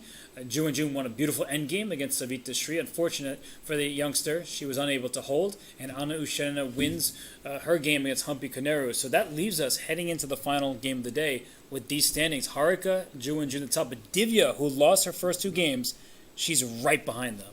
I know, never give up, and she doesn't. By the way, there was a poll which we asked before we went for the break, and it's very close. 54% of our chat thinks Divya will not win the Blitz segment, but that means that 46% thinks that she will. every win that she secures gets her that much closer. She's now at 5 out of 8, and meanwhile, Wenjun and Harika at 5.5 points. So the Blitz feels a lot closer than the Rapid because Divya was crushing it in the Rapid, and Wenjun was kind of silently doing the same. Now we see players with 5.5 out of 8 rather than 6 out of 8 leading the way. Yeah, and I think everybody has won a few games at least. Nobody. I think only Irina is having a tough. Irina just beat Nino, so Nino Yes. is struggling there. Yes, but okay, so only Nino is the one who's struggling a bit, but everyone has got at least one win in, and that's very good news. I mean, and the last round, of course, everyone wants to finish well. Right, so we will wait for the games to begin. It was a very nice day so far, Robert. Yeah, it's been Very fun. exciting. I think the players, they get about 5 minutes here until the next round begins. So you see the stage is empty. There's some peace in the auditorium, some quiet, but it's the calm before the storm. Yeah, I mean, I have been feeling so much pressure myself. Watching Blitz is tough. I think playing it is like more fun than watching it. What do you think? I love both. It's just fun to play. It's fun to watch, fun to commentate. Yeah. The pieces, they do start flying at Yeah. some point, and it's hard to keep track of everything. But the players, they've been giving it their all, and I've been really impressed, I want to say, with Vantika as well. I mean, that game that she didn't win it, but the way she played against Harika, that was a very mature game from start to finish by her. Yeah, definitely. I think Vantika plays a lot of Blitz online as well. She has this 2600 on Chess.com. Yeah, she's a great Blitz player. And Harika, of course, what do you think of her performance so far, Robert? She's been excellent. Yeah, and, she's been excellent. She's really playing some great chess today. And for Harika, the game against Vantika, it's one where she couldn't get even a slight edge. I felt like Vantika played well from start to finish. And I guess part of it is Vantika, she started 2.5 out of 3 in the Rapid. Yeah. Then she had a very bad day too. She ended on a win, if I'm not mistaken, in the final round of the Rapid. She did. And she brought that into today, and I think that probably gave her some more confidence because when you start so well like she did, suddenly you start believing I can win this thing, and then you get deflated with a bunch of losses in a row. I'm glad to see her playing her normal level of chess, very strong level. Confidence plays a big role in facing very tough opponents whom you have looked up to or whose games you have grown up watching, literally, right? Yeah. You need to believe in yourself, as you said. You need to believe that you should win. I learned that from you today. Okay, that's good. That's good. I hope it helps everyone and especially you, Robert. Harika, of course, is leading. And whom does she play in the last round? Paulina. Oh, It's just same as yesterday's last round. That's of how I course. remember so quickly. It's quite easy Yeah, the Rapid round 9 is the same as the Blitz round 9. Nice. And so she gets to play against Paulina, and they played a French defense the last round of yesterday's action. Yeah, so, but Harika actually, yeah, I think Harika must be extremely happy with her results, but Humpy not so much. She's already lost 2 games. It's tough. It's been very topsy-turvy by her in this tournament so far, not only the Rapid but also the Blitz. That's what happens, especially in quicker time patrol. Sometimes you win 4 games in a row, and then suddenly you lose 4 games in a row. And you need to remain calm. It's hard to collect yourself when you just have a few minutes between a loss and then the next game. But everybody can beat everybody in this field. And that's a good thing to remember, that even if you're a Wenjun, she lost 2 games in a row. Right. She lost 0 games of Rapid, but she lost 2 games of Blitz today already. Right, and Irina, of course, will also be trying to come back into the tournament. 10 rounds are still left, Robert. Every time you say the number, it's hard to believe. When you say 9 rounds, then I'll believe you. I know when today ends, there are only 9 rounds remaining. Absolutely, and she plays Savita Shri. So Savita has also been in great form in this tournament. She had a tough tournament last year, by the way, when she played the Tata Steel Blitz, but this year she's showing some great chess, and there we have the players on the board. And wow. Yes. This is such a nice site. I love this site. And it's great for spectators, but the players, I think this is the scene that makes them the most nervous. really? Well, they're just getting ready to play. They don't get to move yet, so they have to think. And they don't want to think, they just want to do. Absolutely. Blitz is all about action, not thinking, reflexes more than planning. It's a lot of skills are very different in Blitz compared to classical, right? Yeah, you have to definitely just work on your intuition and playing quickly. And sometimes you have to know when to take your risks and pick your moments. So we have some great matchups in front of us in the next round. Wenjun Wow. takes on Anna Ushanina. We see Irina Crush on screen there. She is taking on Savita Sri. Savita's had a good day. She beat Humpy with black. Yes.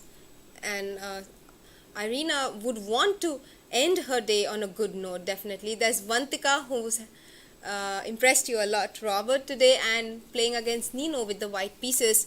And of course, we have Polina playing against Harika with white. We should stick to this board because both of them have a good chance of ending the day on the leaderboard. And we also have a look at how Vantika's doing. Yeah, Vantika in this tournament, 2.5 points out of 8, so her score isn't so great. But I just like the way she's playing chess. I mean, sometimes the results don't go your way, but that kind of class, that form, that's what French again. French again. So it's a deja vu for us here in the studio. So she's decided what she's going to do against Polina. She goes for the same line, maybe bishop b4, a3, bishop a5 once more. Yeah, this E5, E5, C5, C5. exactly. That's what we saw yesterday where the bishop retreated. But Polina, she hasn't moved yet, has she? There was she did something to the clock, but I didn't understand very Maybe well. the clock was a little bit on her Harika's side, so she brought it close. Ooh, I love this variation. This is a very fun line. But Harika didn't budge. She went knight c6, so she's sticking to it. She's allowing this b4 pawn push. Right, she likes her bishop on that diagonal, a7, g1. And what does the bishop do on b6? Attack d4? Yeah, it puts pressure on d4. Eventually, if white has to play e5, play f6, you just chisel at the center. It's a very common plan. And look at Polina. She goes for a delayed exchange French. And I think her claim is that this bishop on a5, you'd prefer to be somewhere towards the king side. Yeah, definitely. It looks like, I mean, I would prefer to play this position as white. I'm just wondering what does black achieve by going for this plan. Overextension. That yes, white is aiming towards black center, but at some moment a5 could be a good move. She's going to play c6, bishop c7, reroute her pieces to natural squares, the knight coming to f5. Black is definitely doing well. You kind of want your pawn back on b2, I think. c6, now the bishop will also come to c7, and black is completely okay. Let's have a look at how Humpy is doing against Divya as well. That was such a big matchup yesterday. Of course, Divya Deshmukh won with the black pieces against Humpy Canero. She refused to repeat moves. Both of them did. They both deserve credit for that fight. And now we see a knight on e4. So Divya, not for the first time today, has plopped her knight on e4, protected by a fianchettoed bishop. Right, and this is a much calmer position than what we saw yesterday with the hanging pawn situation. Knight comes back to e2 and probably goes to g3 next. Or what is the plan? Maybe go over to g3, queen come to c2, rook to d1. Just optimize the squares for your pieces. And one of the big decisions for black is, do you play pawn to f5? It's adventurous, it's aggressive, but it also leaves behind certain weaknesses. And also, when we bring the knight back to e2, c5 becomes more and more possible because the rook on c1. So knight d7 preventing c5 tactics, and now we have an option of queen c2, yes, was played, and rook d1, and also maybe knight e5 ourselves. For sure, you can go forward rather than back and later kick this knight out with pawn to f3. And so this looks like a pretty normal position, and you know Divya, especially after yesterday's game, thinking about the hanging pawn structure with c5. Definitely, I think she will go for it. She goes f5 first, so this makes knight e5 even more natural because now there is no f6. I'm curious to see how Humpy will respond. Here knight f4 doesn't look very good, right? Because just queen e8 and black is okay. But she goes knight e5. If we take on e5, then pawn takes and bishop goes to e7, and then we play f3 even, right? Yeah, and the c7 pawn is going to be in huge, huge trouble if you don't have a bishop on d6. So Divya does not want to take on e5 with her knight. But she might get away with it. There's a possibility, but I don't think she wants to. She'd much rather keep her bishop in line with the pawn. Right, and I mean, I actually don't see any problem with white's position because I see that white can go f3 as you mentioned, and so the knight will not remain on e4 anymore, whereas our knight can stay on e5 as long as she wants, unless black takes it with a piece, but that allows a pawn on e5. So I would prefer to be white here in this position, Robert. I agree. Your best move might be to put this pawn back on f6 or do something to kick the knight out of there. It's not possible, as you mentioned, and now Divya is spending quite a lot of time. She is down to about 40 seconds. That's a lot of time difference. Divya, of course, she has played queen e8, I guess. I saw her touch her queen. Good move. Keeping the status quo. We keep talking about take on e5 seems to be a problem, so she covers any weaknesses on this diagonal, namely g6. She preemptively defends this pawn on e6. I think it's a really good move. It's a great move, and can we also meet knight f4 with g5 or g5? That could be a lot of fun. Maybe that was the idea because you support e6. It's like a prophylaxis move, queen e8. Although then this knight might go into... she does go g5. There could be I know her really well. Yeah, you do. There could be an opportunity for knight g6, then wrap the knight back around to e5 once you trade. Like knight d7, queen d7, knight g6, back to e5. That is definitely possible here, and it's what Humpy's going for. Right, knight g6, and now rook f6 will be met with knight d7, you mentioned, right? Okay, but... She did knight takes e5, the knight took back because you couldn't get away with taking this rook, and suddenly the position, it says, is not bad at all for black, and I think the reason why is this bishop. Something this bishop, you would like to take and then throw this pawn away, like, psh, have it, right? But the pawn is in your bishop's path. Yeah, absolutely. And knight c5 defends the c7 pawn, but suddenly now the engine likes it for white. I wonder why, because nothing changed in the position. So maybe the knight was simply better on e4 and you had to play c5? She's probably worried about her knight getting trapped after c5 with some kind of f3, but it's... Let's not blunder. It's a really complicated position there. But I think the problem for black is at some point, not now, but at some point bishop a3 is going to be a problem. That's true. So rook f7 might suggest itself, and you wait for white to play bishop a3, and then you decide what to do, because knight e4 will always run into f3 once again. I'm just curious. It's just not easy to play this position for black right now. We can go to... Yeah, there's a crazy position between Irina and Savita. We can go to that game. So let's quickly... Oh, the game's over. So I knew I was going in the right direction. Knight e7 check. Unfortunately for Savita, wins this bishop on the spot, and that's why the game came to a close. Wow, nice end and great win for Irina. Much needed, a sigh of relief, and now she can focus on having a good day tomorrow. So let's come back to our game that we were watching, or do you look at Wenjun versus Anna? Okay, we could look at Wenjun. We haven't checked in on that game. She wasn't tied for first, and the rook's hanging. I was like, isn't there just a piece hanging on d7? But no, this rook on c1 is under threat. Rook d1, that's interesting. And now the bishop and the a8 rook are hanging, so bishop g4 was forced, and now rook e1, rook b8. It's a nice tactical save by Anna, but white the c6. Yeah, white's clearly better thanks to the advanced pawn. This is, you think, equal material. That's what people say, but white is up a much more advanced pass pawn, and black is up a very slow moving pass pawn. Right, and e7 actually just like hangs the next move, so she's simply a pawn up. And it's not easy because c8 square is controlled, but then I go king h2 and bishop h3 at the right moment. She might take it. She might take it with her rook at some moment, maybe now, and say that you can't really win this endgame so easily. So I think that she's relying on a fortress of sorts, and she might get it, because now you're just going after this f2 pawn. Right. Bishop d5 is not a problem because... what just happened? Oh my god, this was so fast and so sudden, and now white is winning. Wenjun takes it, moves to 6.5 points, and while that was happening, it looks like Humpy beats Divya Deshmukh, and Harika wins against Polina Shuvalova. So Harika and Wenjun, they end the day in a tie for first place, but this was the final position in Harika's game. Very important win for Harika. We might have her in the studio, actually. That would be great. Yeah.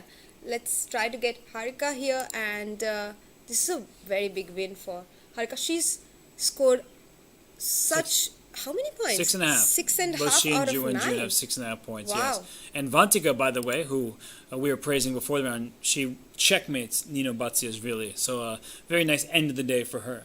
Yeah, absolutely. Vantika found her form in the second half of the Blitz today and probably will continue it tomorrow. So great wins for Wenjun and Harika. Both of them tied on first place. Wow. And what about the other results, Robert? We had all 5 games as decisive in this last round. So every single game was combative. Everyone had a winner, but that's bad news for some and great news for others because we know there's a two-way tie at the top between Harika and Ju and Jun. They both have 6.5 points, and other players tomorrow will be having to climb back, claw at them trying to catch up. Absolutely, but for now we have the leader of the tournament join us for a quick chat. Hi Harika. Okay, We tried to get her on the stream. So she will sit there. Yeah. Just sit on this chair. We're bringing Harika on right now. Well, first of all, congratulations. Thank you. Pretty good day at Blitz, you might say. Yeah, it was better than Rapid for sure. And how did you kind of regroup after the Rapid chess heading into today's Blitz? Actually, I'm not thinking much. I'm having a very hectic schedule, and after I played such a horrible first day, like my games were not up to mark at all. So I just decided that if I am fit and trying to play my best chess, and that's all for me in this trip because after a long time I'm playing so many tournaments in a row. Oh, yes, of course. You mentioned that you also celebrated your daughter's birthday in between, and it's been hectic. Like World Cup was like for a long time, and then I think I stayed there for 16-17 days, and then I went to celebrate my daughter's birthday party, and then I went to Germany, and then I came to Calcutta. It's been like, okay, when I agreed, I didn't know if I could do it because it's been a while. I played like so many tournaments in a row, but I thought, okay, let me go for it. And right now I'm just thinking to stay fresh and try to give best chess. That's it. And only one more day. So how do you stay fresh for just 9 more games? Yeah, I mean, I'm happy just that it's just one more day. I'm just counting days to finish one by one. And yeah, I mean, I'm just trying to keep my routine, try to be fit and fresh. That's it. You're going to the gym regularly. I saw some Instagram posts. Yeah, that is the only way I can feel little fresh and not so tired. So I'm just trying to cope up with the fitness and like sleep, and that's all I'm doing. That's great advice. No, if you're low on energy, save it as much as you can. Yeah, definitely. I think it helped me a lot. So definitely, I think if someone is interested, they should try this routine. And it's it at least like after I think such a madness, that is helping me to an extent. So for sure. Do you feel you're getting better and better as the tournament progresses? No, I'm not thinking. As I told before, I'm not thinking so much. I'm just like staying focused and like every game to give my best, and that's it. And I mean, India's experienced so many successes in the chess world recently. What can you say about Divya's win in the Rapid tournament? It is amazing. Like to start with, from the World Cup, I was amazed by all the youngsters doing so well in a knockout format which they haven't played before. I think for me it took years to understand how to play it and like lot of experience. So when they did it in the first attempt, I was really amazed and inspired for sure. So I mean, I'm not a person who easily gets like impressed even with myself. So that is one thing I really understood, that there is long way to go for Indian chess now. It is a good start. And then Divya winning here, I think also like so many people are asking about why women's chess is not having youngsters. So I think this is a good way to tell and good start to say, and I'm happy that now we have world team, so many youngsters playing, and yeah, I'm hoping that there will be bright future for the youngsters for chess in India, and I think in general I feel it's a good moment. Oh, that's wonderful to hear, Harika. Also, we have some very strong women's events happening in India now. This is the second edition of the Tata Steel. You are someone who always, voiced having women's round robin events in India. How do you feel about the fact that we have some of them now? I think it's really important for the youngsters to get this experience and the confidence that they would get by playing these kind of events. I think when I was young, it took a lot of time to find invitations to get to play. Like, you know, it used to be madness to find places and like go to different places. And when you're getting in such an like good atmosphere, at the same time your comfort zone, I think this is the best way to improve in general. And you can already see the results when they're playing here, and when they're going to the next tournament, they're of course more confident about themselves. I think these kind of tournaments definitely improves in general growth of chess in India, and I'm very glad actually. To be frank, I wasn't sure if I wanted to come here because it is like really hectic schedule. But the only reason I came here is for the organizers. They insisted so much how important it is for me to play, and I think somewhere I got convinced only because of the way they said like how important it is. So I think I'm trying to do my bit of it, and yeah, this is like extremely important. Well, the chat had your back today. We asked them who they were rooting for, and many of them were so happy to see you winning today. Thank you. Yeah, like I mean, it's just like, you know, one day at a time, and I'm happy that today is a good day, and that's it.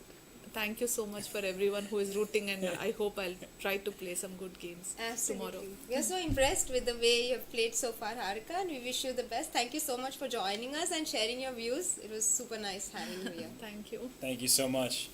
And it's Harika in a tie for first place with Wenjun, who also won her ninth round game.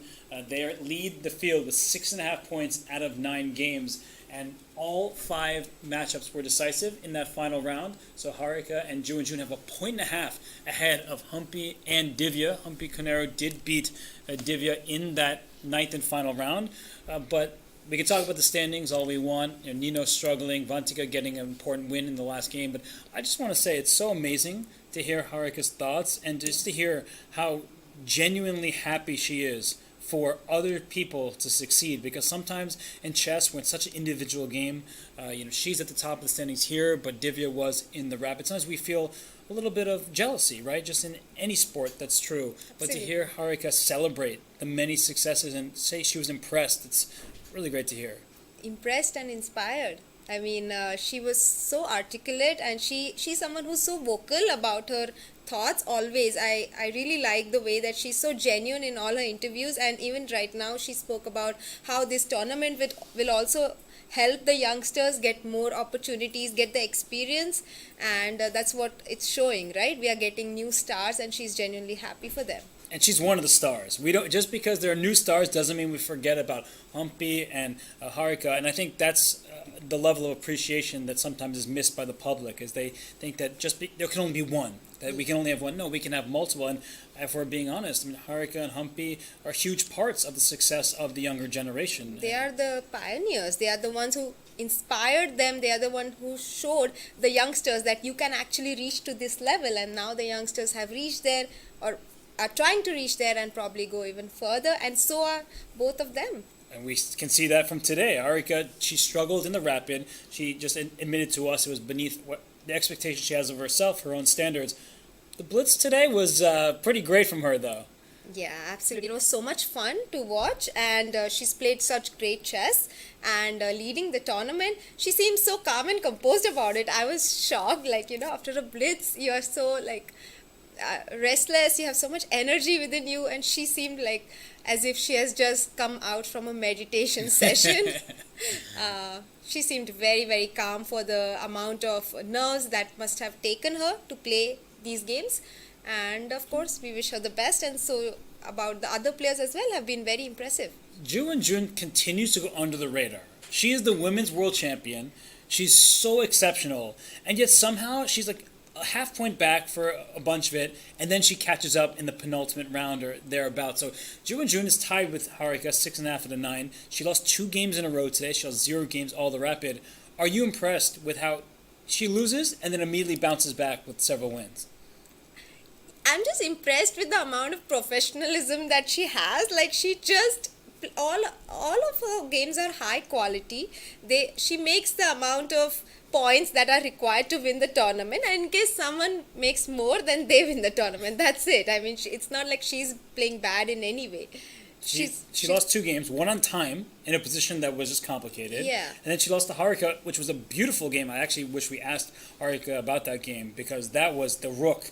The rook went from E4 to G4 to B4 to H4. Yeah. That was a dance. Yeah, that was actually Harika made a lot of rook dances in today's games, right? The rook on against Vantika as well. Her rook was going from B6 to B4 against Divya in the first round as well.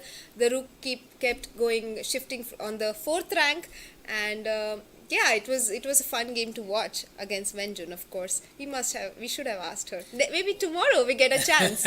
We were so excited just to hear her thoughts, and I know you and Harika are such longtime friends, but I just have to say again, it's so great to hear her thoughts about the younger generation, how well they're playing, and Wenjun just like quietly tied for first with Harika, and they have a point and a half separate from the field. So I guess, Sonia, before we head on out here like the players do.